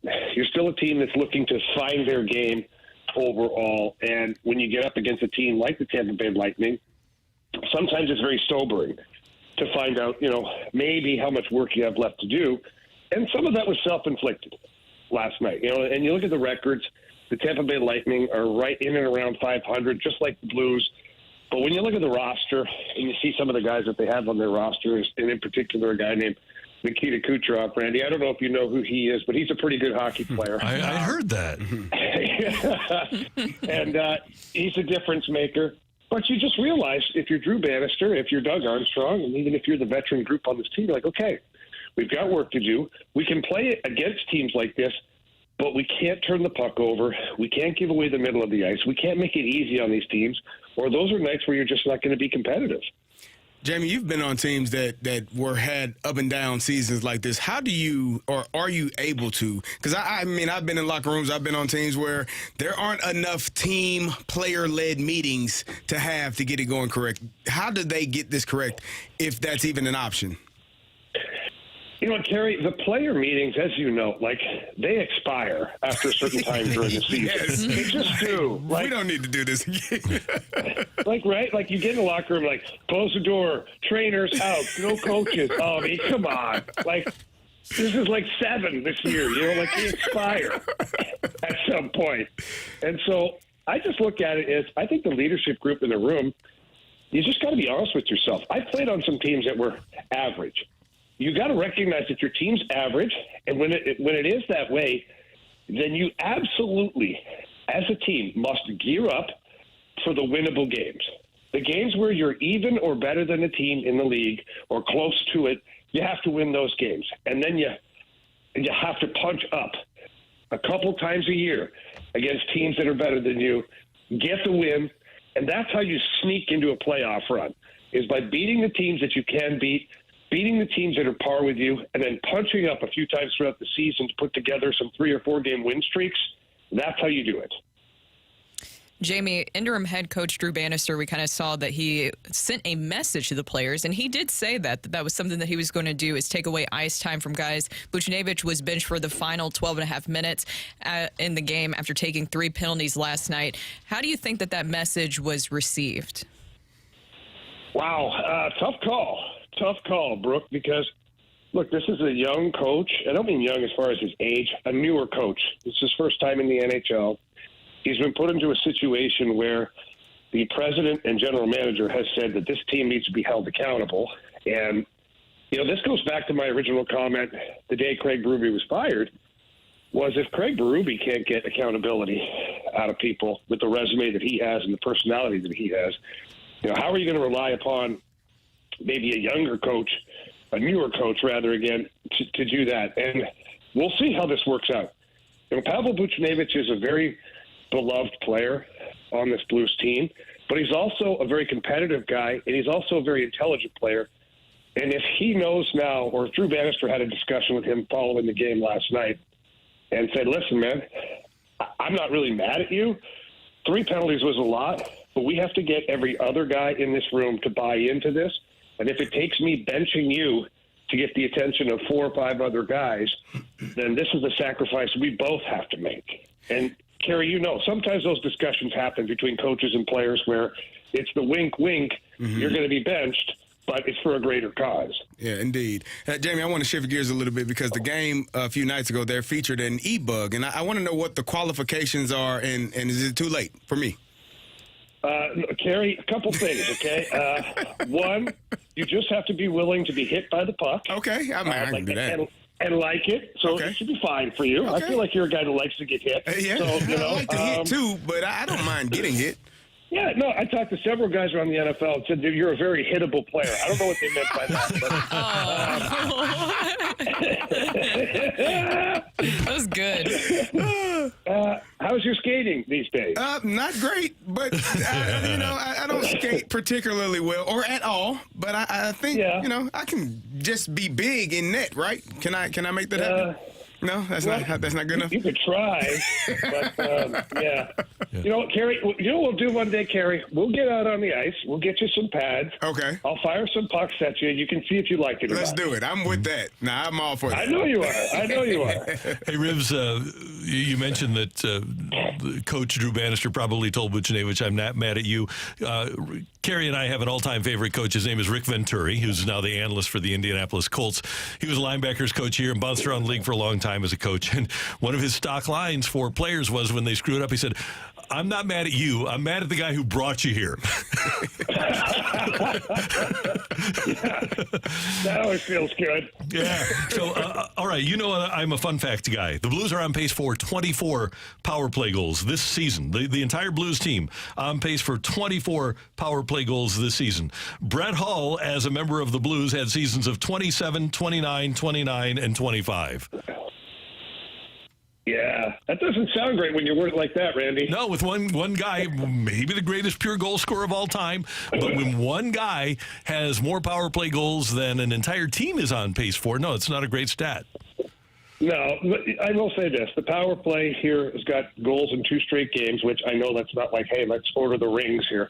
But it is something you got to build off of something. You have to start somewhere. And I think that, Brad Richards, the power play consultant, he was in the building last night. He was at practice yesterday. He'll be at practice today. He's here with the team for the next couple of days. I'm not saying he's a miracle worker because it just doesn't work that way.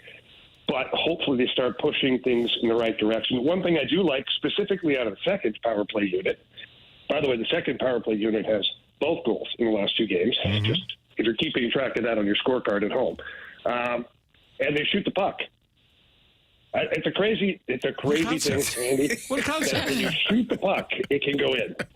It's kind of what you have to do at some point, right? No? Yeah, at some point somebody has to shoot the puck into the net, so it helps when you shoot. Yeah. I'll tell you what, I hate the fact that Matthew Tkachuk isn't here, but I love watching him play. I'm looking forward to tomorrow night because he's one of the most fun players to watch play in the NHL.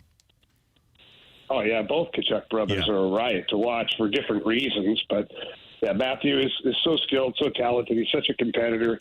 I mean, he's going to drive us nuts tomorrow night watching him play because, one, we'll always think we had a chance of getting him. And then, two, he's the hometown boy, and we've watched him grow up through the years and become what he is, today. So it's great to see him play. I wish he was wearing a blue note, but, he's not. And either way, it's always fun to be around the Tkachuk boys. Absolutely. Rivs, have a great time down there in Florida and have a wonderful holiday season, you and your family, and have a great Christmas, and we'll talk to you next week. Yeah, Randy, I appreciate that. I'm staring out at the beach right now. It's about 100 yards from me. And I think what I'm going to do is I'm going to go get a coffee and just walk down the beach with my feet in the sand for a while, Randy. But, hey, you go have a great holiday. Can you do us a favor? It's cloudy and 37 here. Can you just send me a picture of that?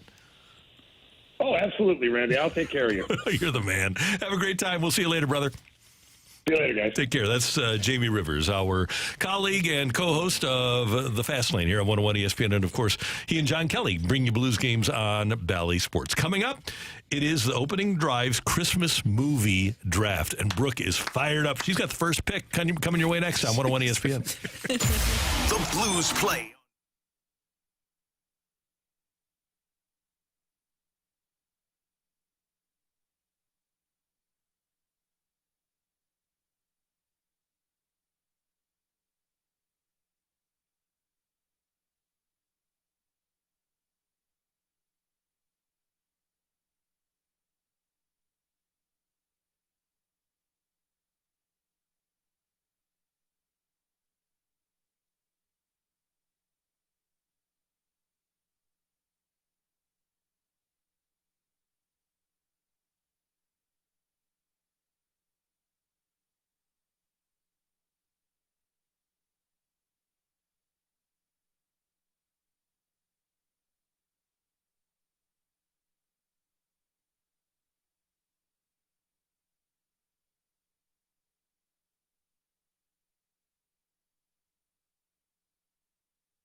All right, the real cold weather has arrived in St. Louis, and I don't want you to wake up some morning and have it be cold in your house because your furnace went out.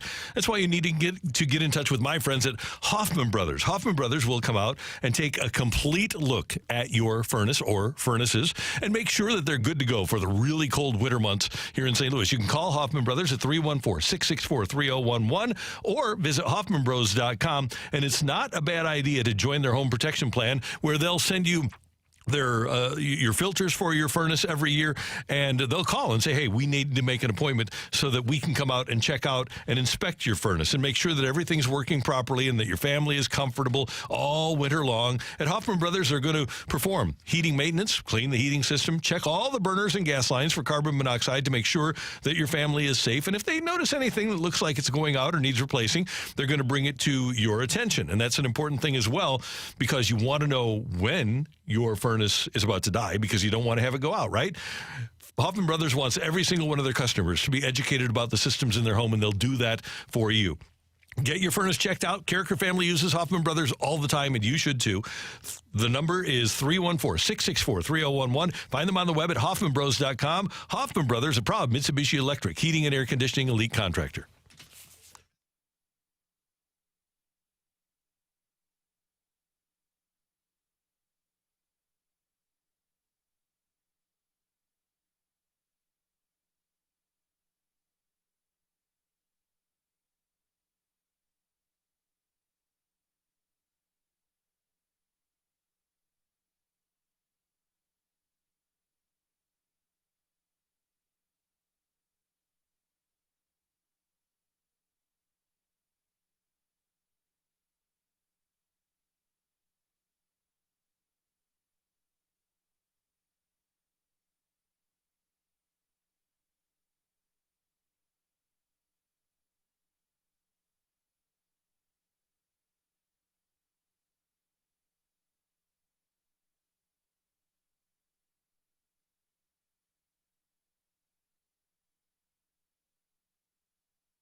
Hey everyone, it's Brooke here, and as you know, this year I picked up a new hobby, one I know that will last a lifetime, and that is golfing. And I'm being taught at the best spot in town, that is Family Golf and Learning Center. While it's starting to get a little bit colder outside, that hasn't stopped me, and it shouldn't stop you from getting some practice in. And Family Golf and Learning Center is St. Louis's warmest driving range all winter long. 30 covered and heated bays, 3 indoor TrackMan, and then you can go warm your belly with some delicious food and drinks from their back 9 restaurants. You can just make a whole day of it, and it's also the perfect spot to host your holiday party and get together with some friends as they come back into town. It's also the perfect place to get in some of that last-minute holiday shopping. I know that some people were looking for that today. Family Golf and Learning Center, they have the perfect gifts for the golfer in your life, including a club fitting sale. They're offering a free fitting with a purchase of $300 more, and they also have gift cards available too. So for more information about Family Golf and Learning Center, go to familygolfonline.com. Learn, practice, play your best golf.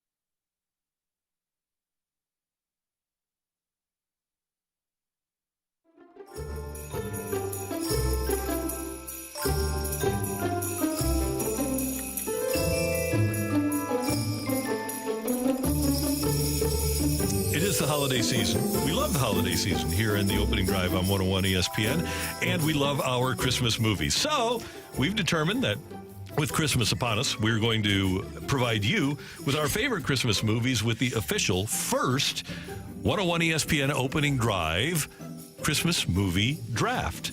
And Brooke has the first selection, and the draft order is Brooke, Carey, Randy, Matthew, correct? Yes. And it's going to be a snake draft, which is good. So Brooke will get picks 1 and 8, and we'll go from there. Okay, so with the first pick in the opening drive's 2023 Christmas movie draft, Brooke Grimsley is on the clock. Well, one, I'm very honored to be the first picked in this year's holiday movie draft. Thank goodness. You were really mad like she was 15 minutes ago. very upset. No, guys, She's it's just that so competitive. I'm very competitive, and so we made sure to make this as fair as possible. Yes. We did rock, paper, scissors to determine who would pull out of the hat the numbers, and I just happened to draw first. The luck of the draft, Yeah. luck of the lottery. So I am going to go with an all-time classic, one that so many lines have come out of and is always fun. I feel like everybody knows this. It's iconic. I'm going with Home Alone. Oh, wow. I'm shocked. I am too, but I'm thankful. I am thankful. I had one or two. I'm good with that. My big board is the biggest thing. So, Brooke is going Home Alone. We said all franchise, all three of the Home Alones going to that. Right. The best Christmas movie of all time actually has the name in the movie, and it is A Christmas Story. So that's your choice? That's my choice. I like this a right. lot. Okay, good. Randy's All right. playing mind games. No, I just have to write it down. The best Christmas movie of all time is still on the board, fortunately. With the third selection in the 2023 opening drive Christmas draft. Oh, not yet. Okay. Not yet, Matthew. Karraker selects Elf. Oh, that's a good one. That's a good one. I I'm love okay Elf. with that. Elf is great. Don't chew that gum.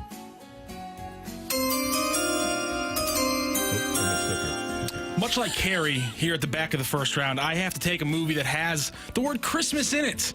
I'm going to go with my second favorite Christmas movie and the best Christmas movie of all time, Bing Crosby and White Christmas. Okay, good. Are you 80? Oh, sorry. That was out loud. I'm sorry. The thing about classics is they last forever. That's true. Timeless. Okay, here's the thing about that I love. Two things I love about White Christmas. Number one, everybody's got an angle. Everybody's got an angle. And then the other one is, want a Braunschweiger sandwich? Yeah. and a warm glass of milk. Yep. Exactly what you want when your stomach's upset at 12 o'clock at night. That movie taught me at 6 years old, everyone has an angle, and I've never Everybody's forgotten got an that. angle. Yep. And since Randy took my pick in the first round, I'm opening up the second round with something controversial. Of course. But you guys know the holidays are about growth. It's about seeing the people around you and saying, you know what? We're a family. And you know what? You guys taught me something. So to open up the second round, my choice is Die Hard. Oh. Thank you very much. How do you go from White Christmas to Die Hard? I'm okay. It's called being a well-rounded human being. Yeah, that's a all great right. pick. And All by the right. way, I'm wearing my Nakatomi Christmas party hoodie today. love So it. I obviously I have an affinity for Die Hard. But I'm okay with Die Hard not being there because I am going to go with another all-time great. Tim Allen is a great Christmas movie guy. And I've got to go with The Santa Claus. Love the Santa Okay. Claus. Okay. Great choice. All right, so CD, you're up. Am I up already? Yes. Oh, shoot. Yep. Okay, I wasn't ready. All right, now Oh, you got to be ready at all times, I CD. guess I think we're gonna go with Miracle on 34th Street. Good Oh, choice. yes. Yeah, that's a really good one. Thank you for Good doing choice. that. Obviously the old school one, not, Yeah, not, that- not the right. 94 one, yes, right? yes, Okay, yes, good. yes. That's good. I like that a lot. I'm excited. Oh, because you've got back-to-backers, Brooke. Here you go. Books on the hot corner. Oh, I'm ready to. I'm firing. John Moran style. For Tim Grieper, we select Christmas Vacation. Nice. Nice choice. Nice. That was my Good next choice. on my big board. That was Yep. my next Well, one. sorry about it. Christmas no worries. Vacation. Sorry, Another one with a bullet. And for my next pick, I'm already ready. Rock. You ready sorry, to my rock bad. and roll? Yeah, my bad. The Grinch. Oh, Wait. are you going with the Disney? Is this the How Jim the Carrey Grinch- I'm doing version? Jim Carrey It's- version. How the, Okay, so how the Grinch stole It's Christmas. all of the Gotcha. okay, Grinch. Okay, good. You know what? And so, because Christmas is a time about family Don't steal my and line. children and making sure that we are all one. I'm gonna pick The Polar Express. Oh, nice pick. Okay. A little Uncanny Valley kind of freaks me out on that one, though. Yeah, I don't. Do The they animation gets a little. That's very new for the Uncanny Valley thing. It's a good movie. It's a good movie, but it does kind of freak you out. Randy? All right, I am ready. And I know it's going to sound weird coming from me. Don't do this. Okay. But I am going to select with my third round selection, Love Actually. Oh, go ahead and take it. Go ahead and take it. Okay. Just terrible people being terrible to each other. Gotta be kidding. You just like to call to people my terrible. best friend's girl, I'm going to stand out there and tell her I'm in love with her. My best friend's girl. My best friend's girl. Sickening. Girl. And she used to be mine. I mean, it's based on a song. My hot corner picks are easy here, right here in the third round to end it out. I mean, guys, we got Charles Dickens to tell us the actual story live during the movie. Muppet Christmas Carol is easily my pick to end the third round. Okay. Never saw it. You never seen Muppet Christmas Carol? Me neither. Oh, you guys got to watch. It's the best. Muppet It's the best way to Christmas see. Carol. It's the best Muppet movie ever, and it's the best version of the Christmas Carol ever. Okay, good. All I'm glad you wrapped took it. up in one. Glad you took And I'm gonna go into the classics, the stop motion animation ones. I think those ones have to get cracked open and taken. And I think I'm gonna take the most classic one of those, and I'm gonna go with Rudolph the Red-Nosed Reindeer. That's good. That's good. That was a good one. I love that one. That's really good. What kind of elf wants to be a dentist? Hermie. Have some ambition. Yukon Cornelius. She said I'm cute. Silver She said I'm cute. and gold. Silver and gold. Yeah, I like that one. All right, Randy, you're up. All right, I'm going to go, should I go classic or funny? I think I'm going to go classic. I'm going to go with It's a Wonderful Life. Oh, get rid of it. You take you took my two least favorite Christmas movies of all time. You don't like It's a Wonderful Life? I think it's terrible. Okay. Well, Alrighty then. I got a couple on my board that one is it's intriguing because Okay. I don't think it'll be it's a Christmas movie, but it's an adult Christmas movie. I know what this I know what he's taking. Bill Bob Thornton? Oh, Bad Santa? Bad Santa. Bad Santa is a good one. Bad Santa is That a was good next on one. my list. And the mom from Gilmore Girls? Yeah, I'm all about that action. Yes, indeed. So you are complaining about terrible people. That movie breaks your heart if you watch it. He's so mean to that little kid, and that kid is so dumb and sweet. You're upset about Love Actually, but you're fine with Bad Santa. Yes, because Love Actually tells you that these people are good, even though they're horrible. Bad Santa's honest with me. They know they're bad people. Okay, Brooke gets back-to-backers here.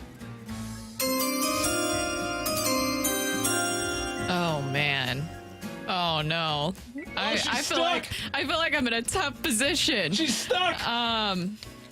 Okay, do I do classic? I've been kind of doing fun, right? So I feel like I should put like one child-friendly movie. Yeah, I think. Okay, Charlie Brown Christmas. There it is. Okay. A Charlie Brown Christmas. Just so we can round this out. So while the parents are watching. Bad Santa. Yeah.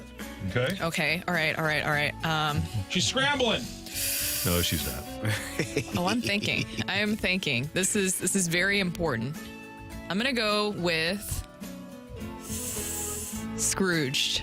Oh, Brooke, that was going to be my last pick. Scrooge is great. Scrooge. Bill Murray. Okay, Bill Murray with the Christmas Carol rendering. All right. All right. I'm at peace. That's a nice pick. That's a I'm good at pick. peace. Last. Okay, CD, your last one. Ready for it. Best Man Holiday. Yep. Okay. Yep. That was on my board. Hang around. Just want to let that be known. Yeah, we hang around for a while. I still have a lot on my big board here. Okay. Some good ones. And here's what I'm going to do. Where's our show? Where are we? What's 902 and Meet Me in St. Louis. Dang it. Meet Me in St. Louis is going to be my final pick. I had that circled as my fifth rounder the entire draft. I'm like, no one's taking it. I'm slipping in here. I'm taking the cheap pop at the end. Dang it, Randy. Well, then, if Randy's going to take that... You still have Christmas with the Cranks, another Tim Allen there. No, I'm going to go with a little bit more modern. This one has a special place in the hearts of everyone around my age. Not completely a Christmas movie, but it's in the name, so I'm going with it. It's a Christmas movie. I'm going to go with Tim Burton's classic, Nightmare Before Christmas. Good call. Oh, that is a good one. Yeah, I was thinking about it. And that wraps her up. We're missing, we missed a rom-com, The Holiday. Yes. And we also missed, and I got a rom-com. 90% of the people that know me know that I love the song. He's Mr. Green Christmas. He's Mr. Sun. Doo-doo-doo-doo. He's Mr. Heat Blister. He's Mr. 101. He buys it all that. It's the year without a Santa Claus, and nobody took that. But it was on my big board. But then some people went off of my board to go with their own choices. I had that one, and I had the other one that's in the same. Which in the same family of the animation, which is Santa Claus is Coming to Town, which is the exact same, same stuff. everything. Yep. Okay. Well done. So Brooke has Home Alone, Christmas Vacation, The Grinch, and that is the Jim Carrey version. Yes. Charlie Brown Christmas. That's how teacher sounded to me. Teacher sounded in high school. That's how teacher sounded. And then Scrooged. Nice picks. Thank you. By the way, and I also get all those franchises. So you guys know how many Christmas Vacations and Home Alones there are? Yes. CD took Christmas Story, Miracle on 34th Street, The Polar Express, Bad Santa, great late pick, and Best Man Holiday. Yes. Randy took Elf, which in and of itself gives me the victory. The Santa Claus, which is great. Love Actually, I had to go with the rom-com. It's a Wonderful Life, the classic of all classics, and Meet Me in St. Louis, which is about St. Louis, right? And then Rockio, he had the last pick in the first round. He goes with White Christmas, strong pick. Die Hard, great choice. And then Muppet Christmas Carol, never seen it. Rudolph, okay, good. I like Yukon Cornelius. By the way, if you've ever watched, have you ever paid attention to Rudolph the Red-Nosed Reindeer? Yeah. Did you have any idea what a Richard Santa Claus is? He's kind of He's like abusive jerk, Yeah. a bad guy. Santa was a bad guy in that. And then The Nightmare Before Christmas is Rockio's last pick. We'll put these up on the old Twitter machine, and we'll have a vote. And we want you to react coming up at 9:30 to our movie draft. So you can send us a mic drop now. Tell us who you think got the best draft, who you think got the worst draft. If you want to rip somebody to shreds, feel free with the mic drop feature on the 101 ESPN app, and we'll take texts then as well. Next up, though, we've got our Rush Hour Reset on 101 ESPN.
If you aren't aware of Ambassador Midwest Floor, I'm here to make you aware of Ambassador Midwest Floor. It's the preeminent flooring center in the St. Louis metro area. They have great facilities in Chesterfield Valley and in Glendale. And if you're in the market for flooring in your house, and eventually you will be, you need to go to Ambassador Midwest Floor. You can find them on the web at ambassadorfloor.com, but they've got all of the best brands. They've got Mannington and Robbins and Cardine and Stanton and They've got a very cool thing for the holidays. Buy a gift card of $500 or more and get a 10% bonus on your flooring. And here's one of the cool things. Pick out flooring, and they're going to gift wrap a digital photo frame filled with photo ideas that you can gift for the holiday season. They've got the largest floor selection for over 200 miles, whether you're looking for hardwood or maybe you're looking for some of the luxury vinyl that's the hottest flooring going, or tile or carpet, whatever you're looking for, they're going to have it at Ambassador Midwest Floor, and the people are wonderful. Stop by and say hi to Laura at the Chesterfield location and tell them Randy sent you. But if you're in the market for new flooring for 2024, make sure you start and finish at Ambassador Midwest Floor.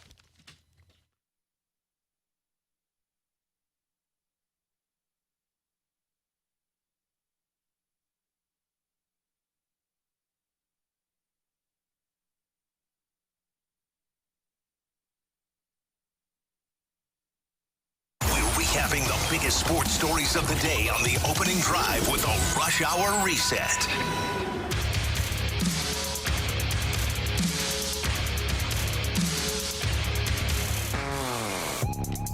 9:09 in St. Louis. Time check brought to you by Clarkson Jewelers, an officially licensed Rolex jeweler. Blues fall to Tampa Bay last night by a score of 6-1. Nikita Kucherov, as Jamie Rivers mentioned, as it turns out, is pretty good. A couple of goals for Tampa. And the Blues' two-game winning streak is snapped at the hands of the Lightning. The Blues will take on the Florida Panthers tomorrow night in Sunrise, Florida. And you'll be able to hear that game here on 101 ESPN, 5 o'clock pregame, 6 o'clock face-off. Matthew Tkachuk and the Eastern Conference champion, defending Eastern Conference champion Panthers against your St. Louis Blues. Last night, Colton Parayko and his mates were down 3-0 early in the first period. They got 3 there in the first. They came out, had a good start, obviously. Obviously when you kind of give up that many in the first, it's kind of one of the games where you try to come back and push, and obviously it's tough to come back, obviously, from 3. So, Okay. That's Colton Parayko, obviously. Obviously. That's what you were counting over there. Want to hear it again? Yes, Can we please. play that again? Love the guy. They got 3 there in the first. They came out, had a good start, obviously. Obviously when you kind of give up that many in the first, it's kind of one of the games where you try to come back and push, and obviously it's tough to come back, obviously, from 3. So, Yeah, there you go. Well, obviously. Yeah. Obviously. We all saw it. We were all watching. It was pretty obvious. It was pretty evident. He's not wrong about that He's not whatsoever. wrong. He is No. Football, we have a great week and a long week of football because we have 3 Monday games, but everything gets underway tomorrow night with the Saints and the LA Rams at SoFi Stadium.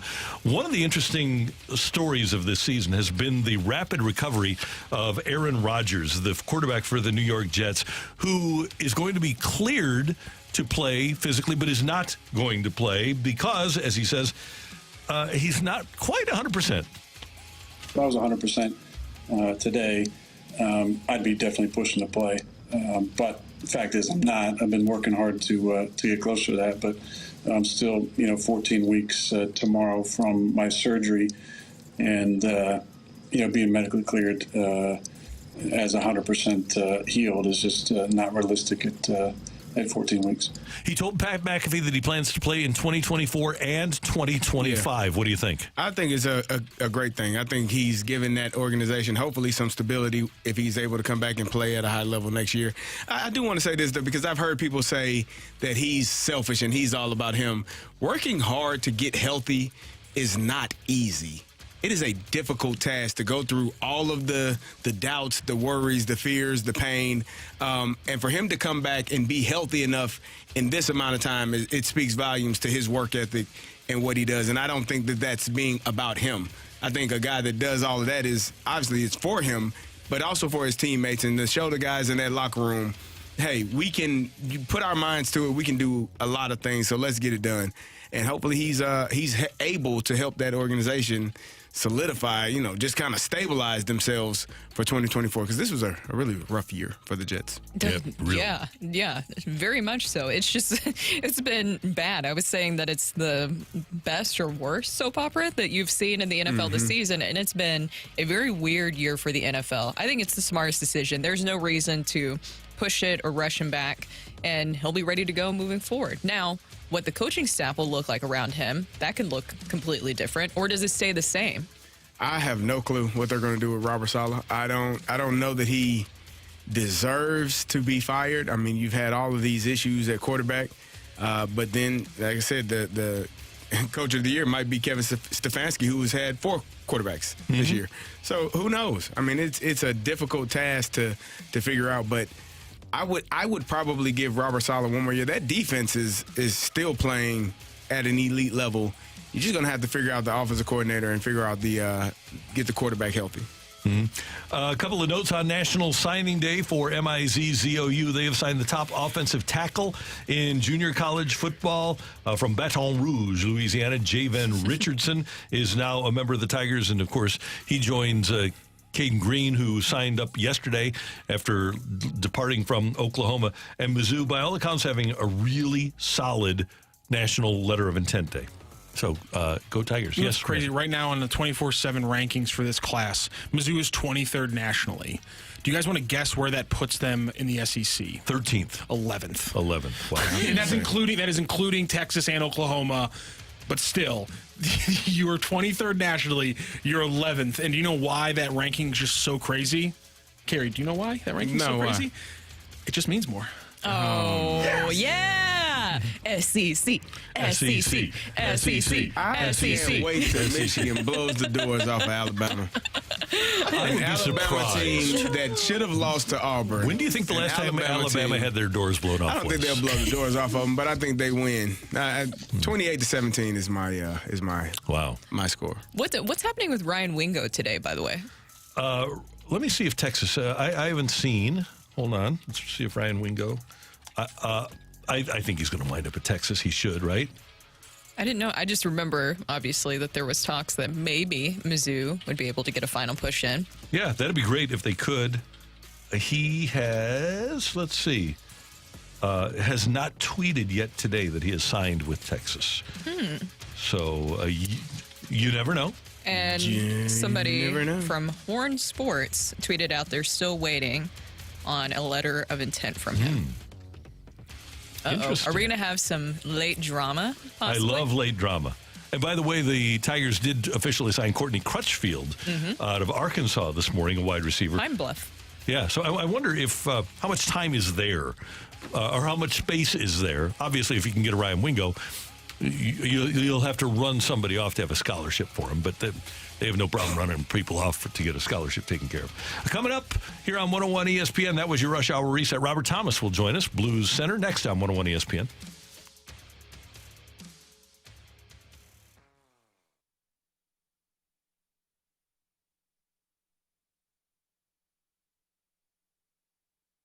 Do you still have lots of leaves in your gutters from this fall? Don't clean your gutters yourself.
Blues locker room. What a goal by Robert Thomas! It's time now for Blues forward Robert Thomas on the opening drive. Driven by Pure Performance, the only stop for all your aftermarket vehicle needs.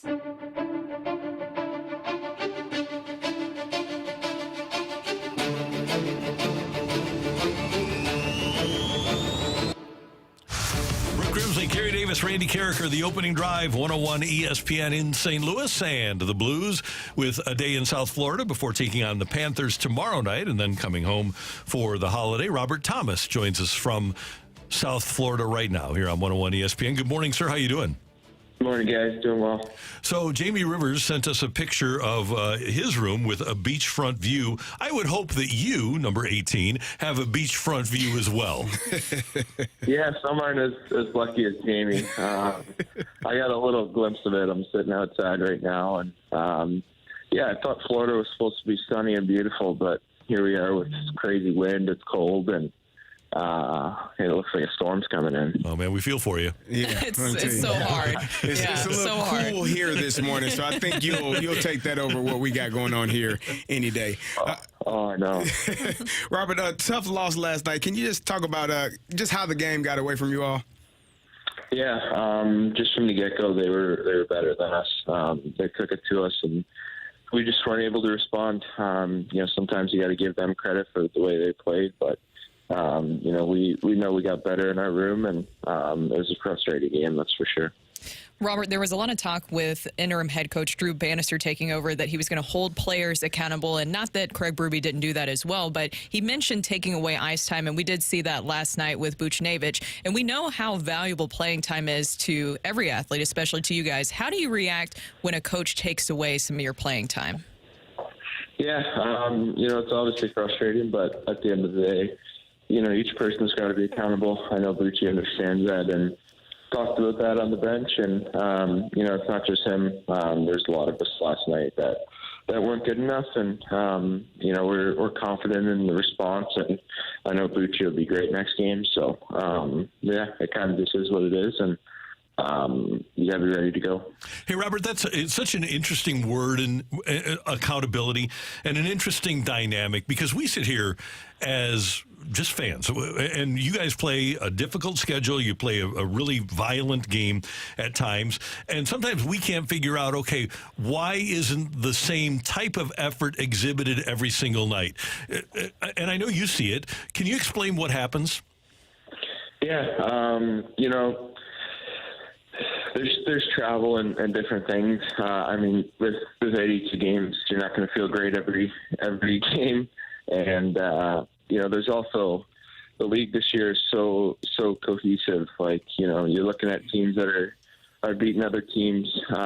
Anyone can win on any night. And there's feel to the game, there's flow to the game. And, when those things are against you, it's really hard to get going. And, these aren't excuses. It's just, part of the process and how we feel and think out there. And, there's certain ways to kind of gain that momentum and stuff. And I think that's the part that we're lacking when we're not feeling the best as a team.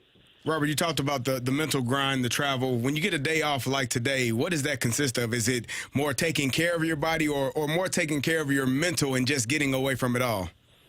Yeah, we got practicing a little, so that'll be a good time to regroup and then kind of just away from that. Yeah, it's about resetting your mind, getting away from the game a little bit, and kind of just enjoying yourself for a little bit, and then when you wake up tomorrow morning, you got to be ready to go for the game. When you're not playing, when you have a night off, do you sit down and watch other teams play? Do you watch other games? For me personally, yeah. Okay. I'm always watching hockey. I'll probably watch, at least 2 games a night if there is that. I just enjoy it as a fan, and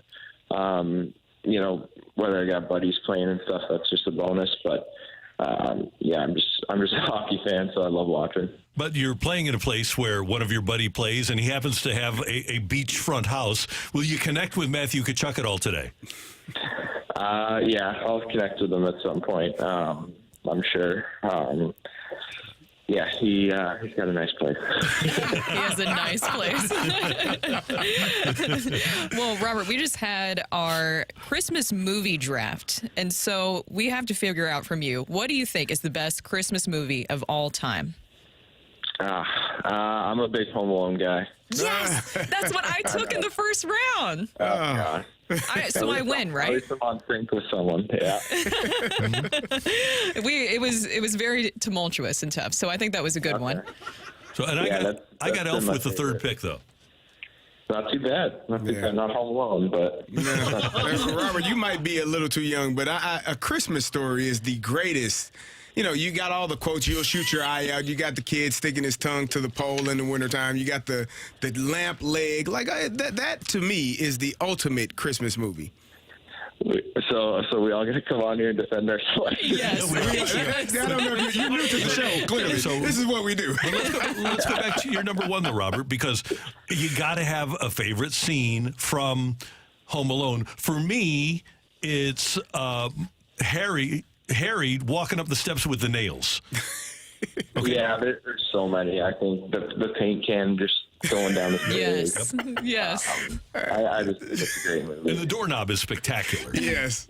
Yeah. Yeah, they're just endless ones. They're great to do. Everything's good. Yeah, basically we just want to put you on the spot and defend our picks and tell us that we were the best. Each individual person. Very competitive here. We like to compete with each other.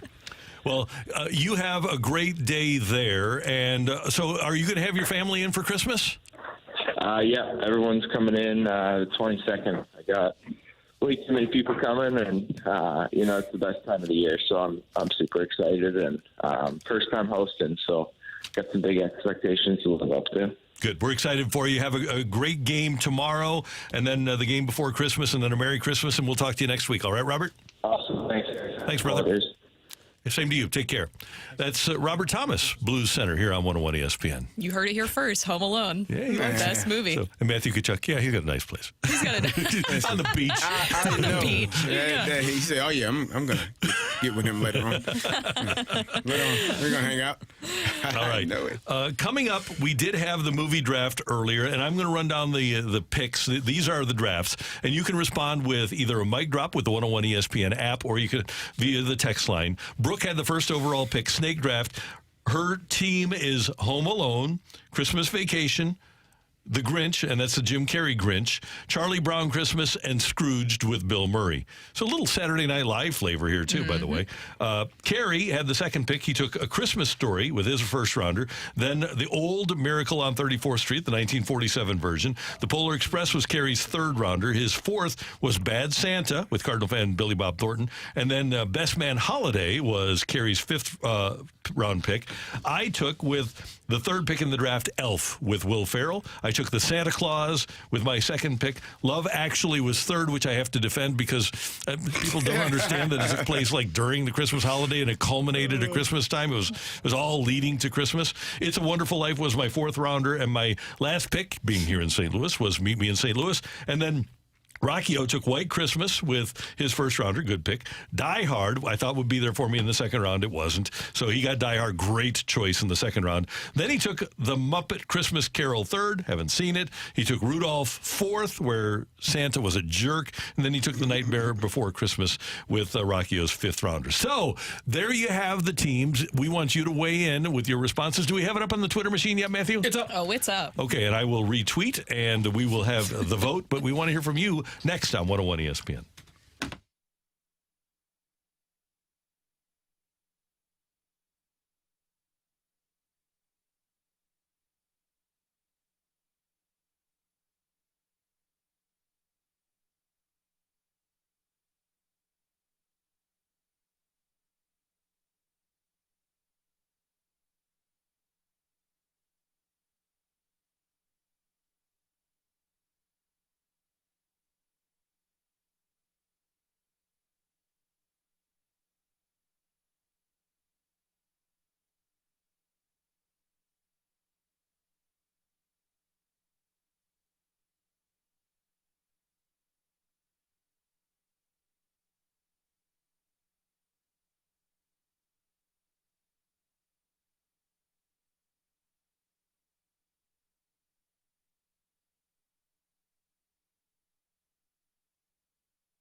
Hey everyone, it's Brooke here, and I want to tell you about my experience with MetroLink and how easy it was to use. So I decided to take it for a Blues game one day because we have a MetroLink stop that is right over by my house in University City. I didn't want to deal with the hassle of parking or trying to get an Uber. You know how annoying that can be. So I was able to figure out which MetroLink I need to get on, and took me right over to Enterprise Center with a lot of other Blues fans on there. And MetroLink does more than get you to just from point A to point B, right, Randy? And it can get you from home to your job, and it really does make a difference. A healthy, vibrant public transportation system is critical in attracting businesses by being able to get people to their jobs, and it creates a significant amount of jobs in the region. And riding Metro reduces your carbon footprint, so if you're concerned about the environment, it helps improve air quality as well. And if you want to explore the city without the stress of driving, if you want to go see the Polar Express at Union Station, if you want to go see something going on over at Ballpark Village on New Year's Eve, you can by just taking the Metro. And it's been around for 60 years and is going to be around, and it's really important for St. Louis. Don't let preconceived notions hold you back. Give Metro a chance and experience the benefits for yourself, because thanks to Metro, you don't have to drive to thrive. Yeah.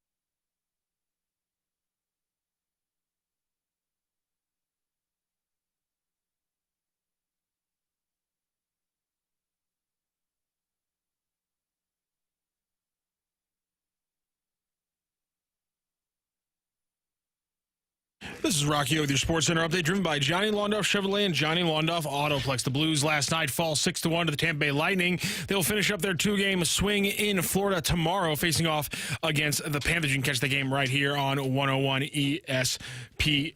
And also coming up tonight is the Billikens. It's 4 letters, ESPN. ESPN. And coming up tonight, it's the St. Louis Billikens facing off against the NC State Wolfpack. You can catch that game 6 p.m. tip-off on ESPN+. That is your Sports Center update, driven by Johnny Londoff. Find your roads and drive 24/7 at Londoff.com and LondoffAutoplex.com. Are you kidding me?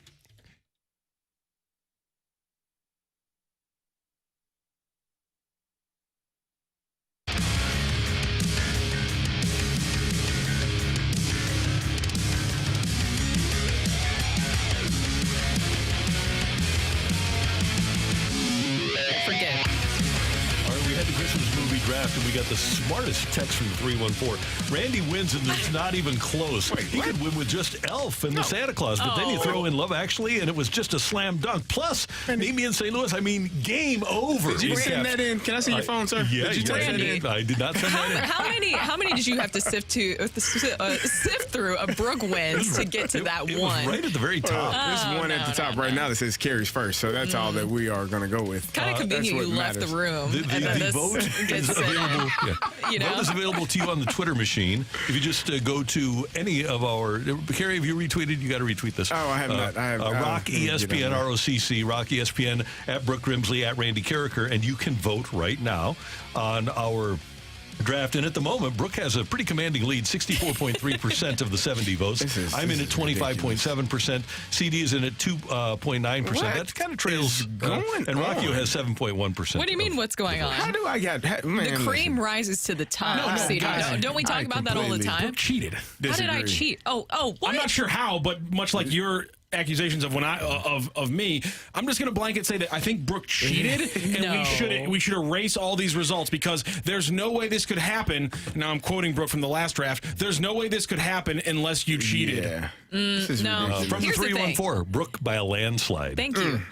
There's so many of those too, Randy. I know it was really hard to pick and choose. How do you which one generate of that many those. fake numbers to text from? How is it? That's How pretty many impressive. Google? How is this possible? What are you doing, man? I'm just over here like typing away feverishly. No, how is it cheating when in the second round, Christmas Vacation, I thought that was a huge steal and that somebody would get that in the first That was a round. good get. No, that was a really good get in the second round. Yes. What movie did you hate before that should have replaced? That it should have replaced. I mean, do you hate Miracle on 34th Street where the little girl says, "I believe"? No. I mean, do you hate the Santa Claus that much? You hate the little boy whose dad becomes Santa? No. Die Hard. I mean, look at the hoodie I'm wearing. There you go. I'm a diehard devotee. I love it. Oh, It's man. the greatest Christmas movie of all time. I just didn't think that Rockio would take it because he said yesterday it wasn't a Christmas literally movie. said yesterday In fairness, it you wasn't a also Christmas argued movie. It's a Wonderful Life's not a Christmas movie, and then you took that. Well, the only reason I argued that is because of your stupid argument. I don't know why you have to come after my argument. It's pretty solid. No reason to call it stupid. I'm rocking with Megamind on Elf Alone. That's from the 636. Thank you very come on. much. No Frosty, huh? Yeah, no Frosty. I didn't even think about I didn't that. get to. I wanted Jingle All the Way. I didn't get to it, and think just Arnold Schwarzenegger driving through, the streets, searching for toys and fighting with Sinbad. I mean, what are we doing? Good stuff. It's awesome. Yeah. Right. From the 314, watching you guys on YouTube every day, and you guys have way too much fun. I love watching how Brooke always has a smile on her face, except when she's intense. Merry Christmas to all of you. Thank you very much from the 314. Appreciate that. I'm very serious about these competitions. I'm getting a lot of second place, but you all aren't voting because I'm in dead last. So come on. Yeah. What are we doing here? They need to go out and vote for that. I think that Elf, I will say I'm very jealous. I wanted Elf. Elf is one of my favorite Christmas movies, and I was considering doing that, but Home Alone is just so good. When you were leading up to it, I thought you were going to take Elf. I know. You kind of I fooled me. wanted to. I remember it came out, I think I was, what year did that come out? I just remember being in school and we tried the spaghetti. Remember that he did? With the syrup? spaghetti with syrup? Oh. Yeah, we tried that at school and it was absolutely disgusting. Don't do it. Please don't. Okay. Try not to. Does it have sugar? It does. Then yes. Oh. A little sugar on spaghetti is not It's not a the bad thing. combo that you would think that, or hope it would be, at least. But Randy, you also got some texts in with people who didn't like your Love Actually choice. Yeah, so maybe go they defend didn't watch it. the whole movie because the movie is like about the Christmas season, the entire the month of December between Thanksgiving here in America. Actually, when KZK starts playing Christmas music, right? It's about the Christmas season and culminates at Christmas time. I don't see how anybody could not see it as a Christmas movie. And the actual description of the movie by the producers talks about how it's about the Christmas season. So I don't know how anybody could argue that. You see, and yesterday I tried to put a little feeler out with you guys and with the listeners because personally I do love watching the Harry Potter franchise during the Christmas season. And so I kind of did, you know how teams, Major League Baseball teams will put out a little feeler of a trade rumor or even a coach hire in college football. I kind of did that yesterday and I saw that it was not a good response and that's why I avoided it. But personally, I love watching Harry Potter movies, and there's a lot of Christmas stuff in the movies. Joe Vitale, their family watches The Godfather at Christmas every year. Oh. So and says it's a Christmas movie. It's not a Christmas movie. I love The Godfather. I watch it at least once a year. It's not a Christmas movie. How are you all not just, I mean, come on, man. A Christmas Story is the ultimate hate that movie. Christmas movie. You hate it? With every Your fiber of my kid's getting being. bullied. He's getting chased home by the redhead kid. He wants to buy the gun. He's going to shoot his eye out. Why is it always the gingers? Yeah, really. Here's an interesting thing from the BBC. It's about Love Actually, and it says it's a movie that some people love to hate. I wonder why that is. I guess some people are just, they have hate in their being. You hate it, Rock. Yeah, it's because I love No, it's because you have inherent hate in your bones. No, I love love. You got hate in your heart. Let it out. I love love, and at the end of that movie, the most disgusting and treacherous scene in modern movies when it comes to somebody's love life happens when he stands on his best friend's porch and tries to snake his best friend's wife on Christmas. But it's romantic. No, it's that. It's here's romantic. the problem. The problem is Don't let your husband get in the way of your boyfriend. This is the problem. Is that people say that's romantic when it's monstrous. Don't let your husband get in that. Don't let your boyfriend get in the way of your husband. That's just the theme of the movie, right? Isn't that what happens? Terrible theme. But when it's in a movie form, it's cute and it's romantic, right? Thank you. And it's commercials. I mean, they've made commercials from that scene, haven't they? Yes. People use it. And just as you say, Randy, though, they completely ignore the nuance and the context of him snaking the best friend's girl. It's monstrous. Come on. It's just, I mean, it's love, okay? It's based off a true story. Yep. And how about the kids play where the prime minister is? Is it? Wait a minute. It happens every day. So anyway, Love Actually is on my list, and we're going to check the vote right now. And let me refresh I'm disappointed in this vote. Well, I'm still. You don't like a draft better. Let's see. Brooke with 68, and I admitted Brooke had a really good draft, especially with the number 1 pick to come back at number 8 and have the draft that you had was really What do you good. mean? Come on, CD. Here's the thing. Home Alone is great. Home Alone is a top 5 all time. Christmas Vacation top 6 all time. Yeah. The Grinch is very strong. Charlie Brown Christmas, and then Scrooge was a great last year. What does he do? Yeah. I just like when they dance. And then you know the little that dance stupid they tree. do? Yes. Oh wow! So you're gonna side with the kids against Charlie? Yeah. Wow. Dang, I've never seen somebody be like, yeah, you're right. The kids were right to bully Charlie. Yeah. That's a wild take to get from Charlie Brown Christmas. But I do agree with the texter that said Elf is a winner in and of itself. But then the Santa Claus, highly underrated. Tim Allen does a great job with Christmas movies. Love Actually was good. See, people aren't given enough credit to It's a Wonderful Life, George Bailey, and the message sent in that movie that you can have a wonderful life. You might not get everything that you want. You might not get the millions of dollars. You might not wind up in the big city. But at the end of the day, the richest man is the man who has friends. Oh, wow. Although I'd like to try the alternative. And then Meet Me in St. Louis. I mean, we're in St. Louis. It's a Christmas movie about St. Louis. I see what you were doing there. You were trying to pull some extra strings to get some. To get some extra votes. Meet Me in St. Louis and Holiday Inn really kind of because they're movies that happen across entire years. But have huge Christmas parts in them, so I guess that makes them Christmas movies. Oh no! Because Meet Me in St. Louis happens across an entire year as they get ready for the World's Fair. So I've always wondered how it's. I accept that it's a Christmas movie. Because if you Google it, it says Wikipedia, a Christmas musical. But I'm just kind of confused how it's a Christmas movie. By the way, you really get worked up by the time. Do I sound like I'm worked up right now? Oh, now he is. There we go. I pushed a button. I'm just sitting here talking. No one's getting worked up. I'm asking a question. Okay. At a fairly there you go. You got your question volume. out there. 2 more texts here. Number 1, if y'all think Die Hard is a Christmas movie, then the Loader trilogy, what's the LOTR? Lord of the Rings. Lord of the Rings. Are Christmas movies. See, we don't even know what all are 3 light years above the rest. Yeah. Okay. With Die Hard is. I watched it last night, but I can't see how anybody could not see it as a Christmas movie. You have to be just completely. You have to be really hard-headed to not see Die Hard as a Christmas movie. I just don't understand that thought process. It's ridiculous. Well, Rock changed his tune in just a day about it. And now we're going to criticize me for that after criticizing me for never changing my tune. We're changing. It's a weird double standard. What we are doing drafted is seeing how you texters are saying maneuvered in a really nice way. I like it. I give you credit. You did a good job. All right. And one more thing. In the movie, It's a Wonderful Life, Mr. Potter never suffered any repercussions for taking the $5,000, but they had a Saturday Night Live skit where they did have the lost final scene where everybody got to beat the hell out of Mr. Potter. It was great. It's great. Yeah, so Oh my gosh. It was great. We're going to head down the stretch. We advise you to vote. We want you to vote. We actually have comments on Vote the for Carey. No. Give Carey some love, please. Vote for Carey. No, we know who the winner is here. Vote for CD. Yeah, there's no doubt about it. They just aren't voting for the winner. Exactly. Team Tim Grieper over here. So coming up, we're going to head down the stretch with Rock and Roll here on 101 ESPN.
Hey, it's Carey. And fellas, if you are dealing with some issues getting up and going to the restroom, then my friends at Midwest Institute for Non-Surgical Therapy can help you. You could be suffering from benign prostatic hyperplasia, or BPH, also known as an enlarged prostate. Getting up and not being able to go can be frustrating, but Dr. Akinwande at Mint STL has the solution, and that solution is called prostate artery embolization, or PAE. It's a groundbreaking, minimally invasive procedure that treats BPH. This procedure will help you get going again. After PAE, the prostate begins to shrink within 24 to 48 hours, and over a 6-month period, the prostate is reduced by around 40%. The best part about it, and trust me, it's the best part, it's covered by most insurances. Reach out to Mint STL today to schedule your appointment. Get up, get going, feel better, feel like you used to, lead the life that you used to lead. Mint STL, MINTSTL.com. That's MINTSTL.com, and tell them Carey sent you.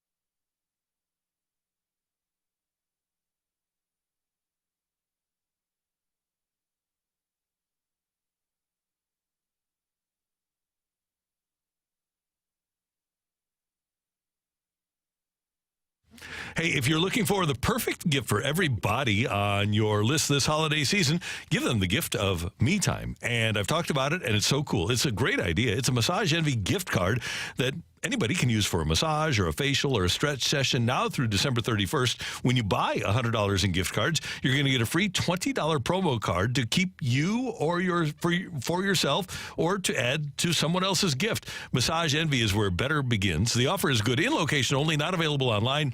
Terms apply. See franchise location for details at Massage Envy.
Time for rock and roll here on 101 ESPN. What do you got for us, Matthew? A couple days ago. Okay. No, we're not doing this. We're not doing this. A couple days ago, because I have a piece of information. I have a piece of actual news that affects a St. Louis team. CD's not going to make it. Oh, that was funny. I'm sorry. Go ahead. I mean, feeling in the slot. Oh, man. Good luck. Good luck. MLS Communications just released a statement of about 45 minutes ago. Major League Soccer recently proposed U.S. Soccer plan for MLS Next Pro teams to represent the league in the 2024 Lamar Hunt U.S. Open Cup. MLS took that step because it believes there are several central goals and concerns that must be addressed in connection with the tournament, including developing young professionals. It goes on but continues. U.S. Soccer has subsequently notified MLS that the federation is not prepared to grant the necessary waiver for MLS Next Pro clubs owned by MLS owners to participate in the Open Cup. Independently owned MLS Next clubs such as Chattanooga and Carolina would remain eligible. The MLS is committed to finding a viable solution for the 2024 tournament and is working to find a pathway that addresses its goals and concern. So in other words, the MLS tried something, U.S. Soccer said, no, you don't. Ooh. So the MLS essentially got blocked by the U.S. Soccer. They're not going to allow the waiver that would then allow the MLS Next teams to take over for the teams. And of course, the reason why U.S. Soccer has a say in here is that the U.S. Open Cup is all levels of U.S. Soccer. If you're a semi-pro team, you win enough games, you can play an MLS team in the in the Lamar Hunt Trophy. So U.S. Soccer controls this tournament, not the MLS. MLS then should have an ego like the NHL does with the Olympics. Say, fine. We just won't participate. Our players will just play our season. We don't need you. And I that's what I would do if I were MLS. Say, you know what? We don't need to break up our season so that we can pacify U.S. Soccer. We'll just do our thing. We'll play our schedule, and you can get the players and teams that you want for your stupid U.S. Open Cup. I feel like you should.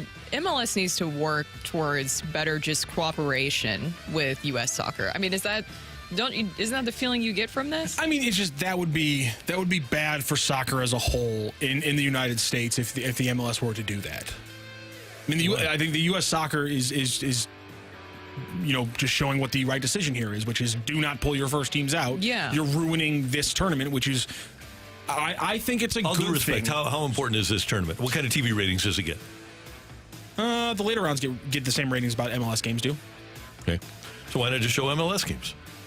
Well, they're not going to replace these games. They're just simply you're not going to have a game anymore in the schedule. But MLS can just play their regular schedule without that tournament.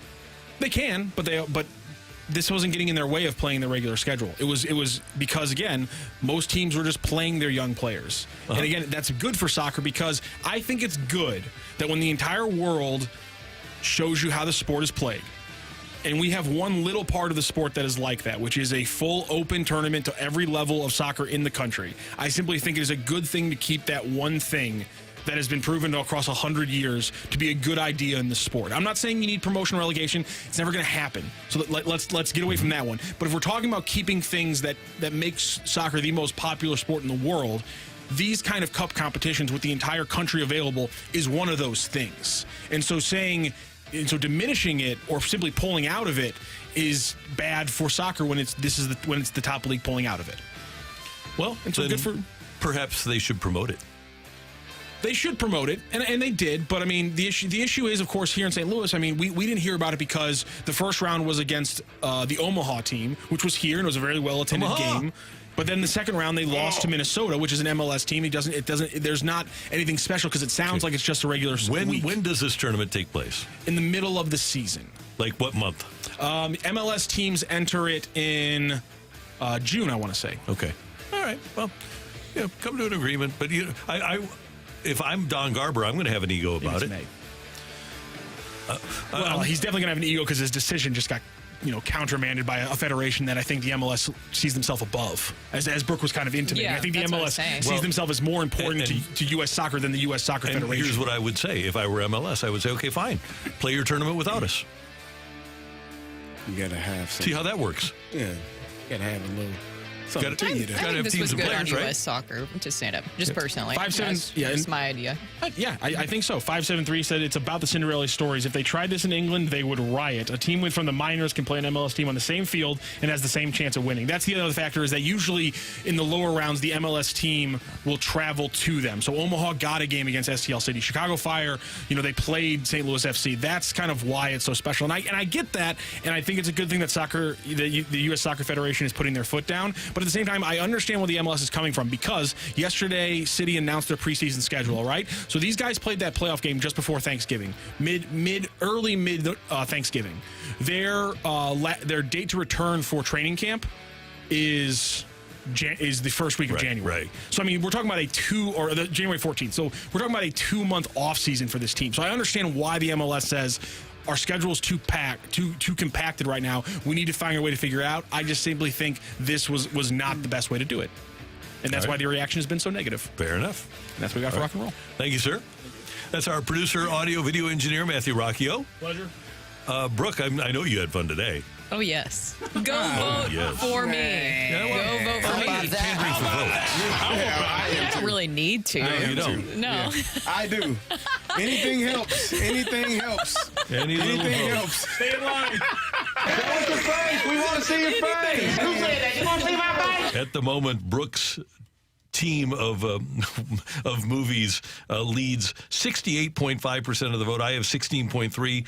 Rocchio at 8.4%, and Carey at 6.9%. Vote for me, please. Come on. CD.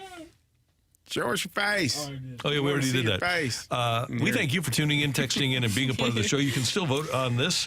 As a matter of fact, how long does it? Oh, you still have a full day to vote. It ends at 10 a.m. tomorrow. We can change things. Things can change dramatically in 24 hours. People. Cream rises to the top. Make some calls. That's right. That's going to happen. So my team will absolutely win. We've got a balloon party with T-Mac and Ajax coming up.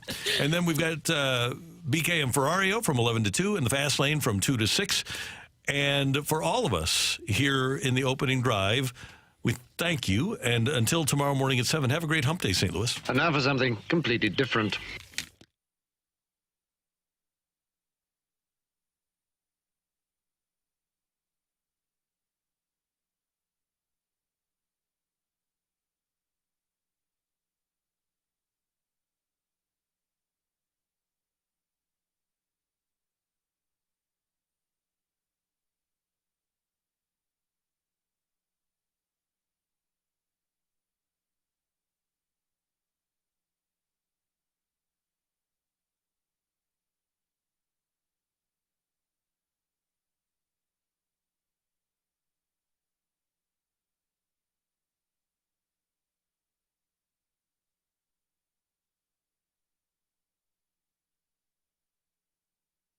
Including today, we have 5 shopping days left before Christmas, and you need a gift for somebody that has everything. I've got the gift for you. It's Sound Story, a professionally produced hour-long conversation with somebody from your family, and either myself or Tim McKernan or Anthony Stalter, where we do an hour-long podcast interview and find out about their life experiences, meeting that special someone, their school and career, and now you and your siblings can go in on a gift certificate for your parents and get them a sound story at mysoundstory.com. And for a limited time, enter the promo code ESPN and get 20% off that Sound Story gift certificate. Imagine being able to listen to that podcast interview forever. All you need to do is go to mysoundstory.com and